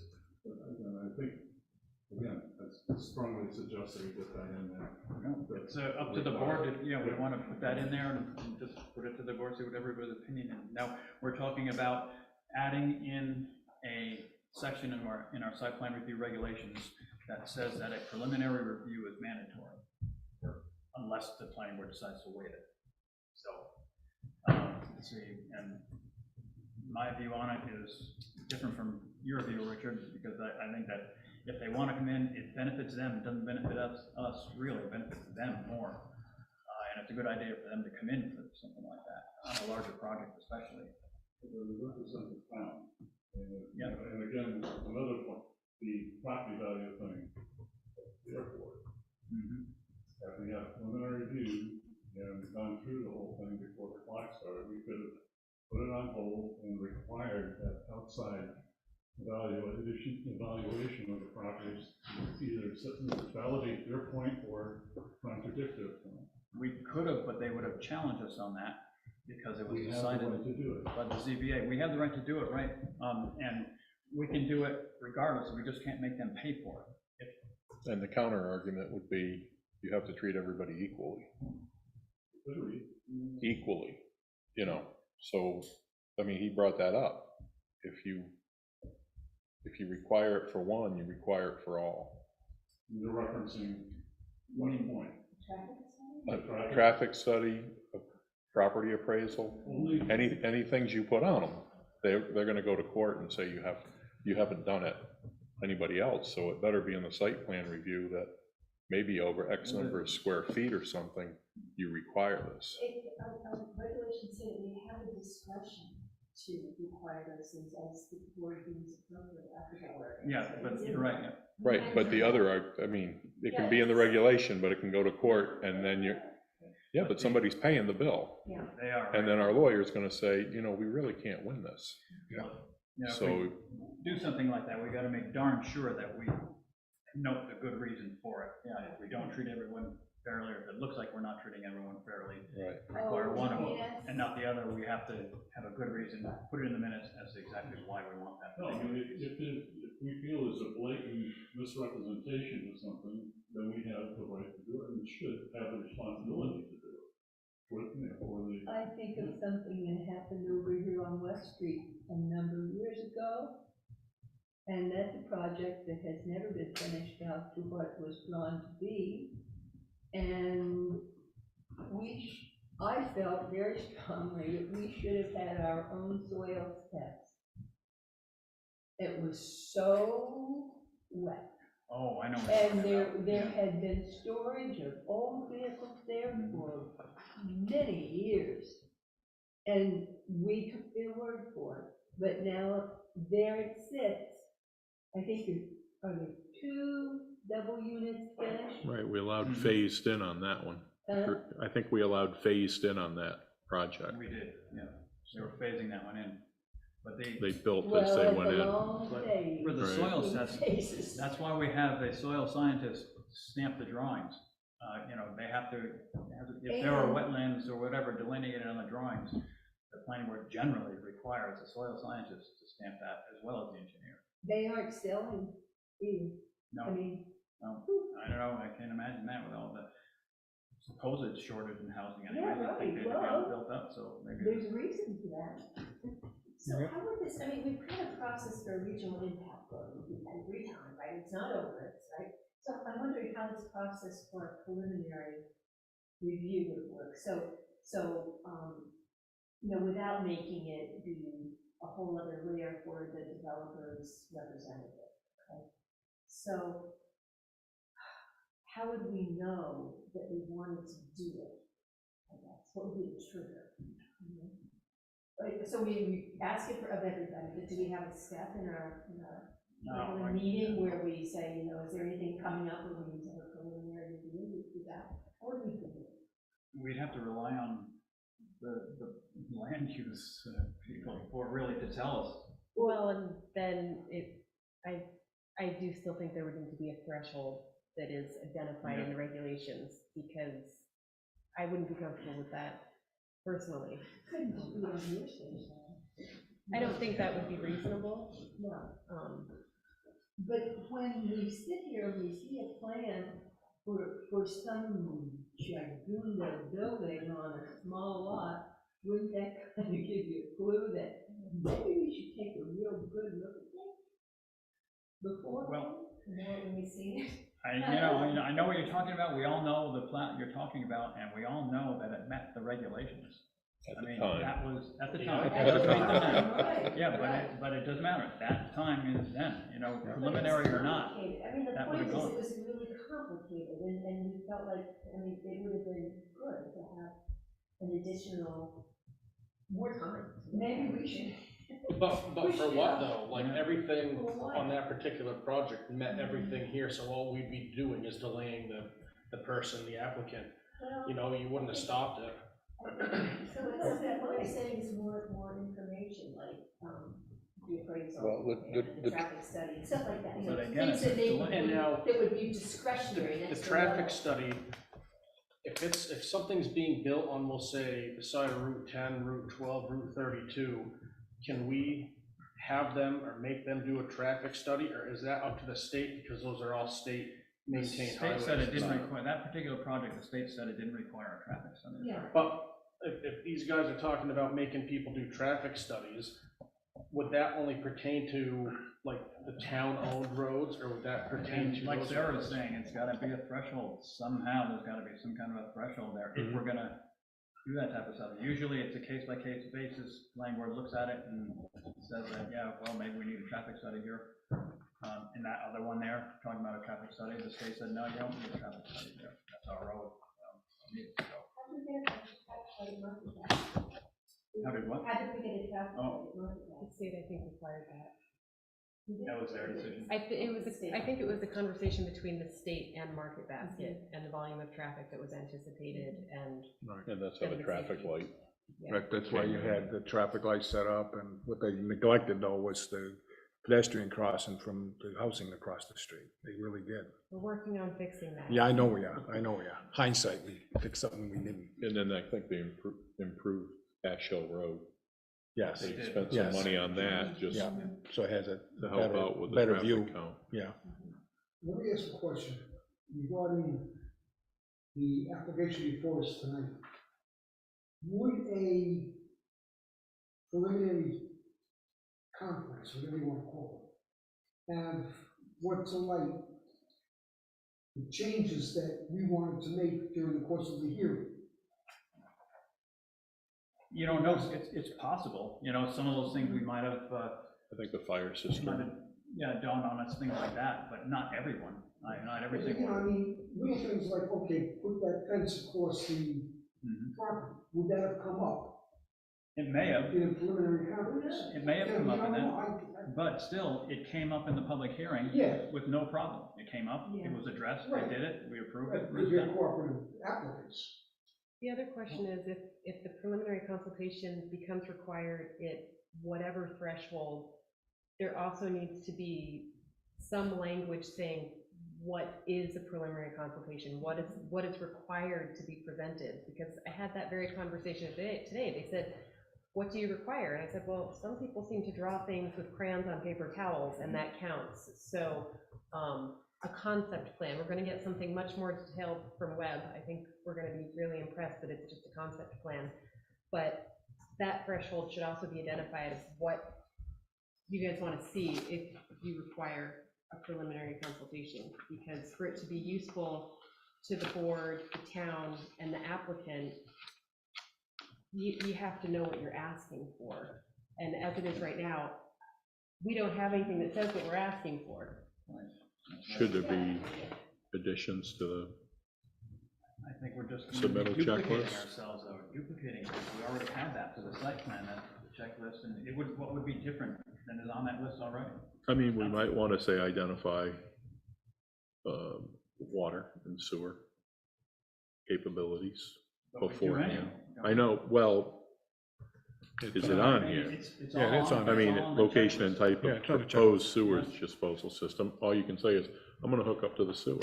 And then we come in here, and then the sewer says, we have a phosphorus problem, we can't take this. Then we don't approve it. Then, yeah. No, then they- that's what we're talking about, pre-approval. uh, Let them know that they need to contact the sewer department before they get here with their plan. Because we need a letter saying that they can. We do, but, you know, it's not really up to us to do their work for them. You know, they're the developer. The way I look at it, they're the developer. The engineers generally think of those things. Well, if we're just trying to make it so that we can make a decision in a timely manner, you know. I don't And if see why we- you're changing a neighborhood, we could say that they need to have an appraisal study or something. We could, but, yeah, I mean, not necessarily in a checklist, right? We aren't gonna make every single developer appraisal on a checklist. It'd Oh, be there's an something NA or a waiver, That's right. yeah. right? I can see a point with the appraisals, because having done many myself as a realtor, appraisals can take time. And if you do them like Richard wanted to have that appraisal done and extend it out, we ran up against that time clock, because in my mind, I already knew that it's not a bad idea, but there's no way an appraisal can be done in that short amount of time that we had to approve or disapprove it. And had that first appraisal not been done, the one that the ZBA, you know, Yeah. they relied on for the Right, ZBA, had right. that We've not got been a- done, sorry. and the time clock was running out for the planning board, you know, they couldn't do an appraisal in that Right. amount of time, then they don't get the approval. Right. It just goes, well, the planning board does not have enough information, we needed an appraisal, you guys wouldn't give us an extension, so we disapprove it, come back when you have the appraisal if you want to do it again. That's how those things are addressed. But isn't that a case where a preliminary would speed things up a little bit? Well, I don't know that about speeding things up, possibly, Then, Again, you know, Yeah. we aren't working for the contractor, you know, we're just deciding on what they give us for information, and we can ask for information like we always do. So we're working for the town. We are, yeah, we are. But, again, just any information we can ascertain or gather before we get into an actual timeline, to me, is a benefit to the town, to the board. Well, Anyway. then maybe instead of requiring it, because there is a problem on a threshold and all those types of things, maybe before that, then maybe, you know, not as a board, but individuals can meet with the land use office when somebody brings in something, you know, just preliminary, going over it, whichever. And if you see any red flags there, bring it up to Sarah, and Sarah can bring it up to the contractor. And maybe something like that. I don't know. But we can't, can we, she has plans in the office, can we actually go in there and not as a board, but as an individual member and see them? Or is that considered a board meeting? which I we don't can't know. do individually. I don't know if she'd really have plans there, but she'd have knowledge of what's going on, and you can definitely go in as a private citizen or a board member and say, what are these guys? Well, I have gone and talked to her quite a few times, but. Yeah, okay, well, but, you know, that can be done, and those concerns can be brought up then and there, and Sarah can transfer them to the applicant. But you sometimes don't know what you're looking at, unless you see some plans. No, you don't, right? So it kind of sounds like we're looking for a tool Right. that will help us have enough time to process a Exactly. big, complicated Exactly. proposal. And it sounds like the idea of a preliminary meeting really is handled by staff, as far as I can tell, because you do go over everything with many applicants, right? As far as I know, I don't know what goes on in there, but it seems like when they come, you know, we've got so much background information, the checklist is executed, oh, you just have to do that stuff, right? I hate that. So, I mean, we've got, you know, a high-powered staff. We've got, my dad's in this looking at everything, you know, we've got really good staff reviewing stuff. So, in some ways, I feel like we're capturing a lot of that, except for the extraordinary things, like, you know, do we really need an appraisal, or do we need does this feel like it's up at a much higher level than sort of the run-of-the-mill stuff? And those, again, maybe, one of the couple of years, it's really big, like, you know, a new market gas, right? I mean, we would have wanted to look at everything on that, so. And we can still ask for those without a preliminary or with a preliminary. We can still ask for traffic studies and the, you know, any appraisals, any of that type of thing. And ask them to do it and have them pay for it. That's in our regulations that we can do that. Could we have a staff update at one of our meetings, just where Sarah or Julius just tells us what's in the pipeline and say, what do you think about this warehouse going in this location? What do you think will, you know, they're proposing 44,000 square feet or something. Do that, or just talk on the phone, you know, just stop in and see what's in the pipeline. But like Mike said, is that We, you know, working outside of this? if we're gonna get a preliminary on that, you know, we probably want a pretty complete set of drawings there. If you don't have a complete set of drawings, then when you do get the complete set of drawings, then you're asking the questions and it's all over again and all that. The preliminary is just for conceptual design on there. Well, let's not call it preliminary. Let's say there's something coming, right? I feel like we should all know, you know, we shouldn't just be the ones who remember to, you know, check in, and plus it's gonna be a lot of staff time, we're all wondering in, right? So. Oh, that's okay, we're taxpayers. Right. So we're just offering guidance, maybe? Yeah. We're just offering guidance to say, you know, like, I'd really like to know what this is gonna do to the neighborhood. I think we're gonna need an appraisal. I feel like I just need more time to think, right? I feel like it happened so fast.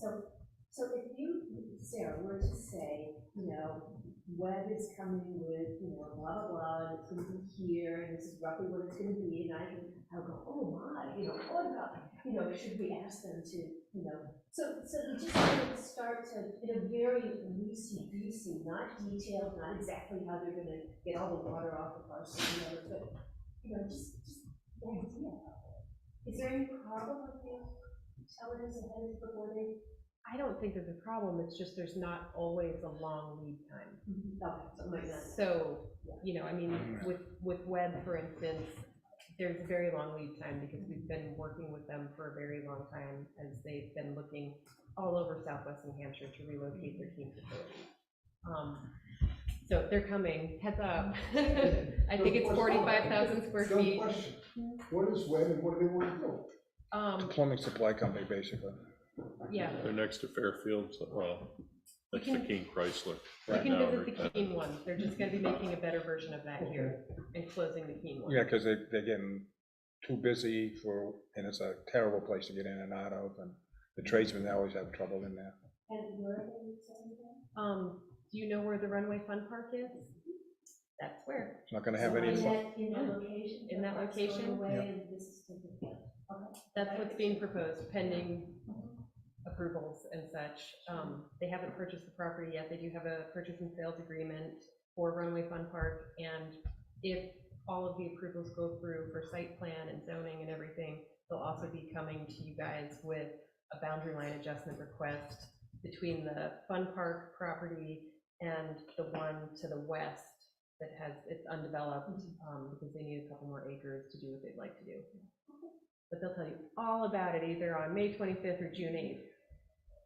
So now when I drive by, you know, I can start to think about it and imagine, you know, think what issues might be, and that gets me kind of cooking. Have they given you any idea of the, like, We were discussing that today, and a foot lower than the post office probably, because the post office is about a foot high into the flight path. they'll be working with McFarland Johnson, who was recommended by the airport director, because they have developed plans for the airport, and we discussed the FAA permitting, but also the building could potentially be our full 45 feet. They're not proposing anything that high. It's going to be a much shorter building, but the Ferris wheel had lights on it. So if they want to go through more permitting with the FAA, they could completely exploit our height regulations for that area. Yeah, because FAA has all total control over that. Yep. yeah, well, I know. Hopefully the technology's getting better too for the flight plan thing. They do something The crashing the narrow keen on window. the apartment buildings also. So I guess we don't have to worry about the trailers on that one-way park anymore, right? Julius, what's your opinion on the preliminary, if you have one? Yeah, well, actually, Richard and I talked about it a little bit. I think well, firstly, the initial discussion about applications going to sooner, I think Sarah's right, the runtime is a little too short on that, not to mention there's no permanency. So we were talking about whether this particular law, but there's times when these plans change rapidly. And so we can feed you this as quickly as we can, but very quickly we'll review these members. If you get one email today, there's one certificate location. And without some permanency, I think that could get really light really fast. Yeah. We saw it with ZBA just this last week. As for preliminary review, I've seen other communities that have done it. They only did a mandatory preliminary review, but their preliminary review was done administratively. And so, you know, regulations dictates and meet with the town planner would bring all the department heads together that were applicable to the case. They reviewed it, put together a form, and which let the department head review, but was very clearly stated in their site plans. So we want staff to be a part of that process, we can arrange something like that. We already do something like that anyways, it's just less formal in that sense. Yeah, that's kind of my experience with it. I think I can see perspective that comes from Richard in this, that there is a clear benefit because you want to have as much time as you need to review it. We also have to recognize that, again, you know, there are applicants and we want to review this. We need to make sure that we're getting them through in a reasonable amount of time, because that's where the court cases get more difficult for us. It looks like we're preventing them from constructing. But that's kind of my 2 cents on it. I don't know if I really added a whole lot. But Good to hear. Yeah. Okay, it's a different perspective, different view on it. one thing I also wanted to ask is, we have to be really clear about like the threshold for which we're requiring it, right? So if we're, I guess, you know, to what you said, we have to be fair, right? So we have to document who we're requiring to do it. So are we going to say to this little developer, or not even, if we're going to say to the small homeowner who just purchases a lot, you know, you have to go through this process to build a single family residence on your lot, right? Or are we going to draw that line if you want to do 5 units or more in a subdevelopment? Where do we draw that line? Yeah, definitely has to be a threshold. Single family is beyond our purview, you know. Right, I was just using that as a... I see, I figured you were just making sure the right of that, but yeah, we would have to have a threshold there, and that comes into problems, I think. I don't know, I don't think... For argument's sake, this application that was approved this evening, does the board feel that this would have warranted a preliminary conceptual consultation and been beneficial? The duties now? Nope. No, this one right That's here. this. Yeah. Would this be large enough to have merited a requirement on that? I'm just trying to put into, like, if a threshold were to be determined, where where it would be. where could it start?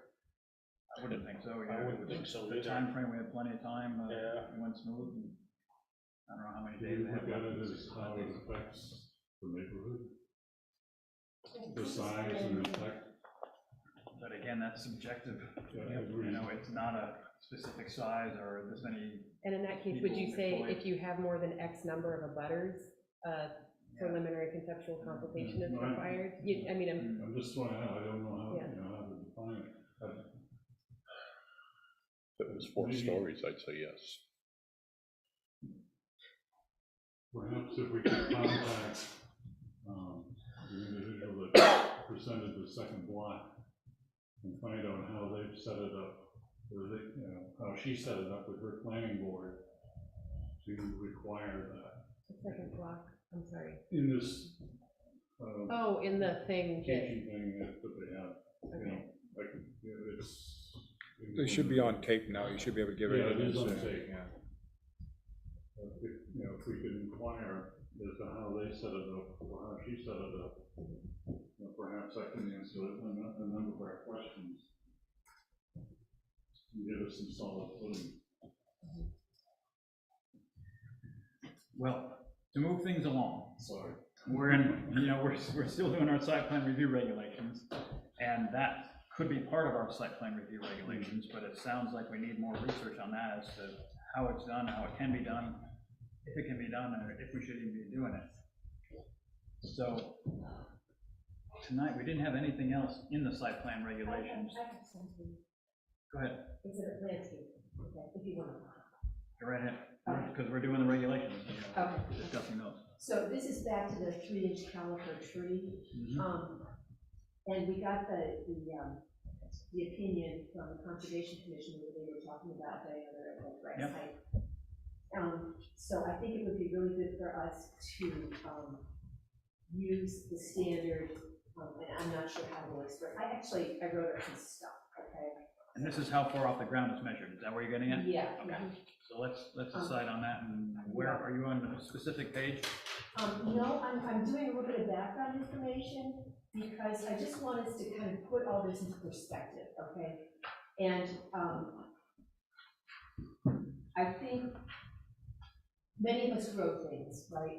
And we think of different sizes of plants and whatnot. What we're talking about, what we're asking developers to install in commercial situations is not stuff that we homeowners, unless we own backhoes, have the capacity to deal with, okay? So my point is, none of us is going to ever install a 3-inch caliper tree likely ourselves, because we will have to dig a hole. We're going to excavate a root ball, okay? We will purchase a tree that has a root ball that is somewhere between 30 to 36 inches wide, and it's going to weigh around 650 pounds. Okay? And then we're going to have to get that home and dig a hole that is, I have all this. But if we aren't gonna be doing it though, why are we discussing it? Yeah. Because, to get to the point of recommending smaller trees, as homeowners, we're used to installing smaller trees that we can manage, okay? But we have different needs as homeowners, right? We have plenty of time, we're gonna own that house for a long time, we can watch it grow up. But we have a responsibility to the other citizens in the town to ask developers to put in larger stock and install it properly.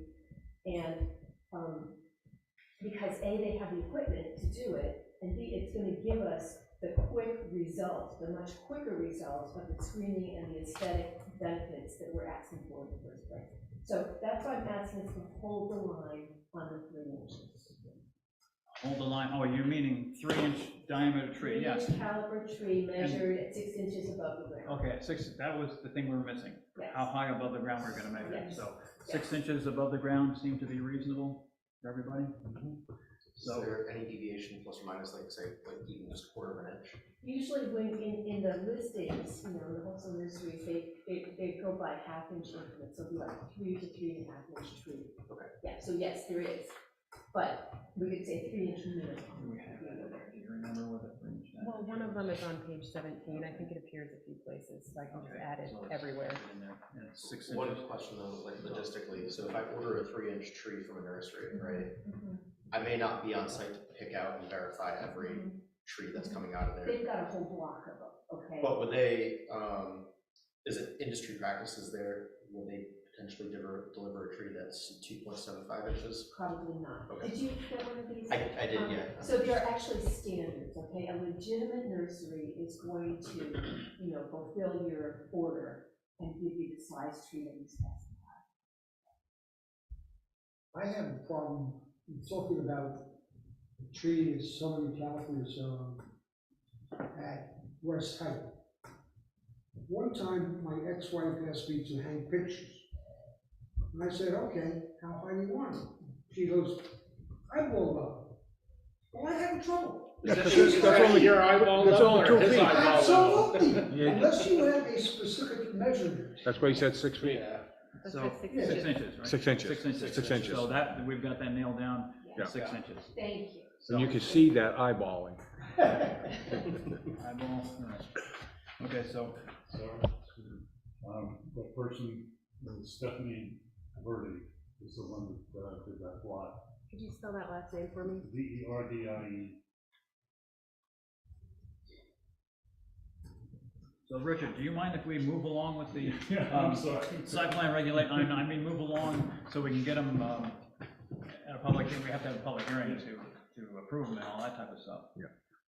And we can continue talking about that in the preliminary design phase you're talking about and see how it might be implemented, but I think we ought to get going with our regs and get them approved and get using them and maybe. I did notice one more thing when I was kind of combing through the approval section. So in the draft, it's on page 12.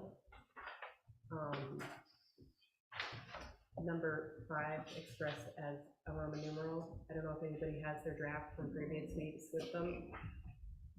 So number 5, it says, after vote of approval, the approval becomes effective when 3 copies of the site plan are signed by the chair of the planning board.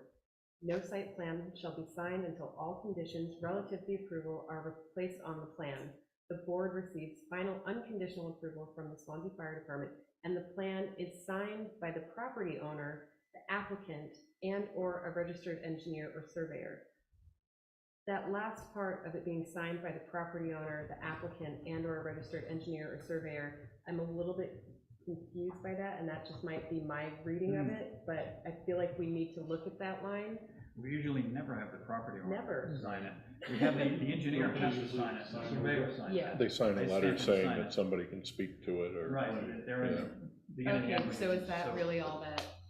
So I think you're right, that isn't on the plat, so we probably shouldn't. Should we take have the that in property there. owner off of that? Yeah, property and the owner applicant? And the applicant, because we never do Okay. that. Okay. That was easy. Thanks, sorry, I just thought, I was like, what? Good What? catch on there, yeah, that's right.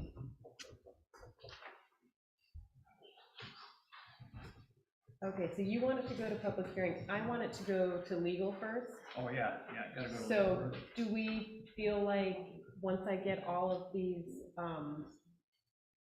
changes The one we today, did tonight, right? tonight, we're ready for me to send it to legal so that you guys can work on public hearing, and then we can keep looking at, we can amend it again for the preliminary consultation. As soon as we find out how they did it. So then everybody's okay with that, if Sarah puts the changes in we talked about tonight, she just sends it right on to legal, and then we can look at it, or we can look at a Do you copy of guys it anyway. want me to send a copy out to everybody just for your own personal preview, so you can be like, this looks like everything we said we were gonna do, and if you disagree, then we'll just discuss it at the next meeting again before I send it to legal? Or you can do like you do with these, just put them out there, outside your office, so we just grab them and look at them. Just send it Or right just to email legal. them if you don't Send want to it kill to trees. Okay. Get them to look at it. I'll just send it to legal so we can move along. The table of contents. Oh, I was, change that. yeah, I was gonna fix that once you guys All right, are sir, done I making do that I wanna one. make sure that you get it. All right, then that's a consensus then, that we're gonna send it, or if Sarah's gonna send it right off to legal, and there'll be copies available electronically for us to look at, and then maybe, And I'll make hard copies after legal approves. yeah. Yeah. And then do it, okay. Were they planning to, track changes kind of thing, so we know what they, It depends which lawyer I send it to. I'm just curious to know what they. Sometimes I get a scan back with notes all over it. So that's kind of what I'm expecting. Coffee stains. And Yep. food. Yeah, you know, you've seen them. So let's see, we did regulations, we did talk about that conditional approval business there. I want to forego a plan reading workshop and adjourn the meeting and have one another time. I have a question, I think it's probably directed more to Swanzey. Get my water bottle ready. Can we do something to further limit mixed-use properties? How mixed, residential and business? Still has to, Residential business, still has to be in the zoning. that's what I say, you know, it's regulating our purview. Zoning Yes. is your purview. It is our, that's exactly our. Absolutely. Yeah, selectmen don't It's approve not the there, zoning. But it's- That annoys the daylight seconds, mixed use. Right, so you just create a warrant article and change the zoning. And if it gets voted on. You bring it to us and see if we like it. But you just have to look at how things are going. I mean, everything changes. Oh, The- well, speed. The office building's going away.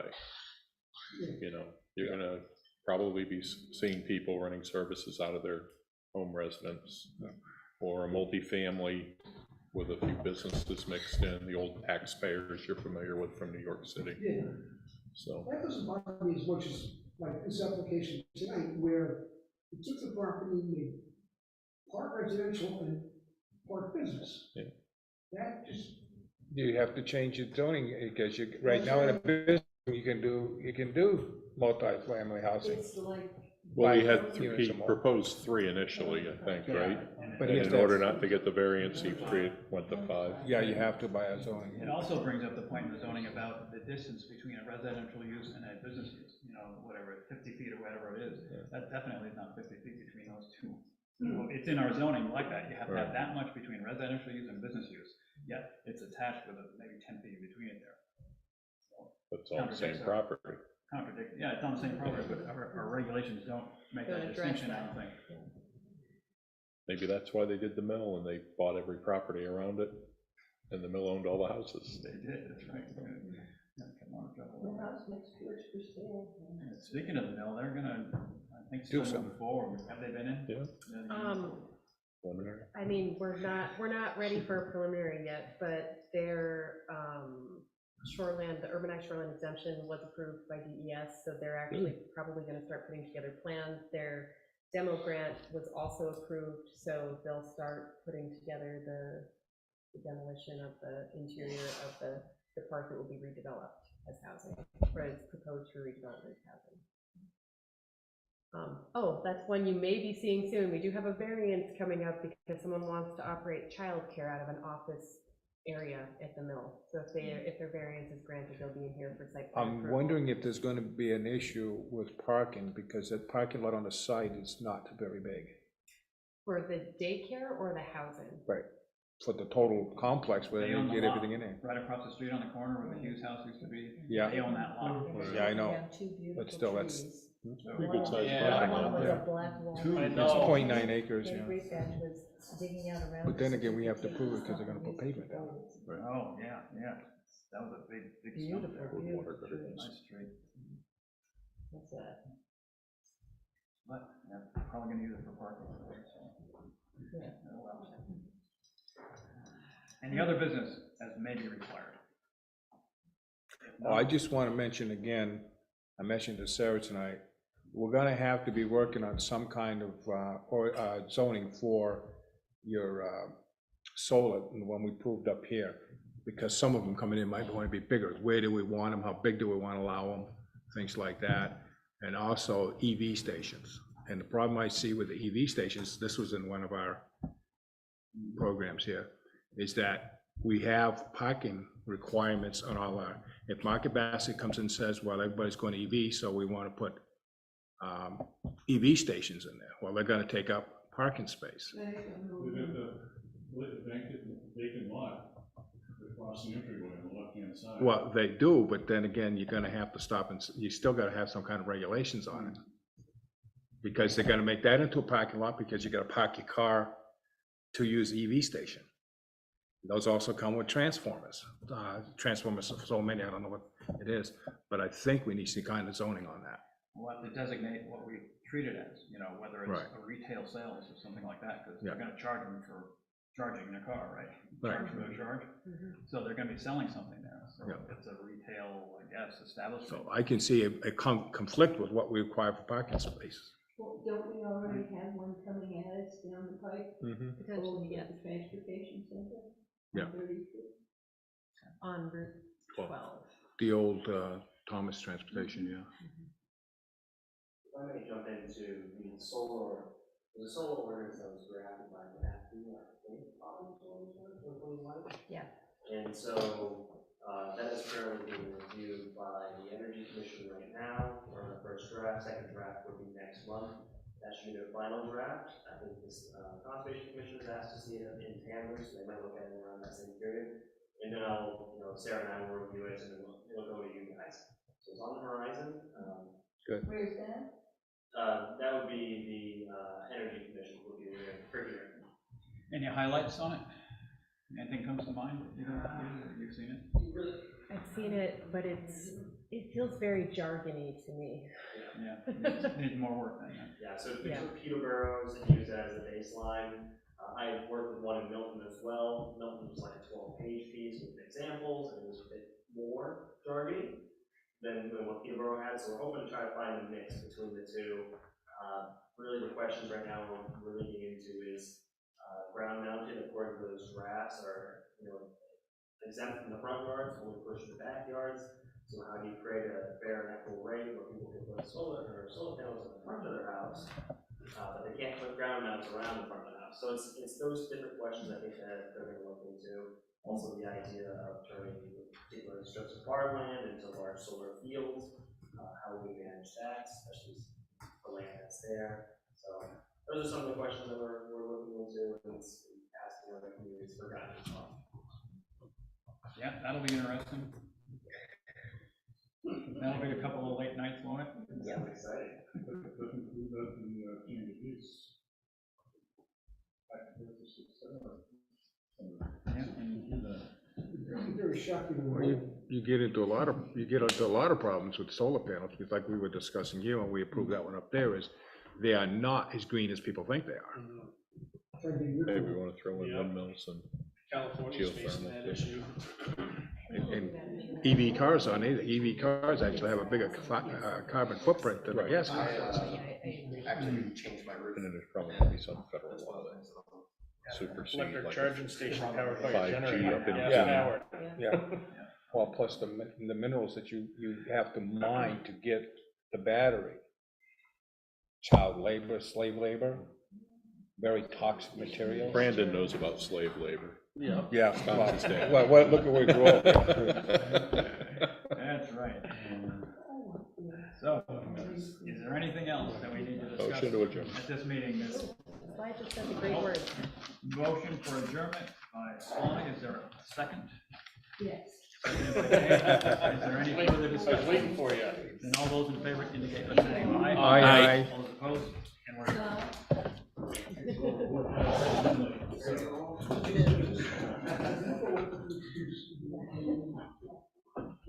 Okay, I got to listen to little boys around here.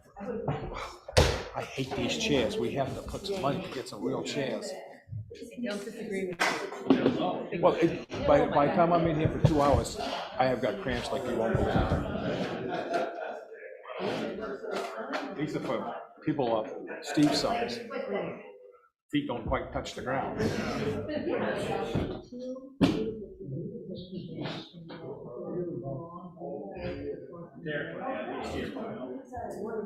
Make sure you have a Wi-Fi, that one slides, mine's here. Oh, yeah, mix them right in. So we can copy that from my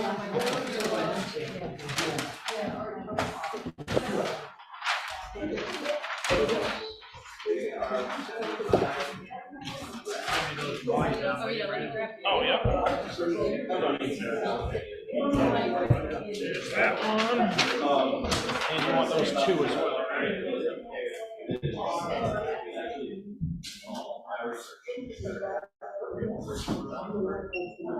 right?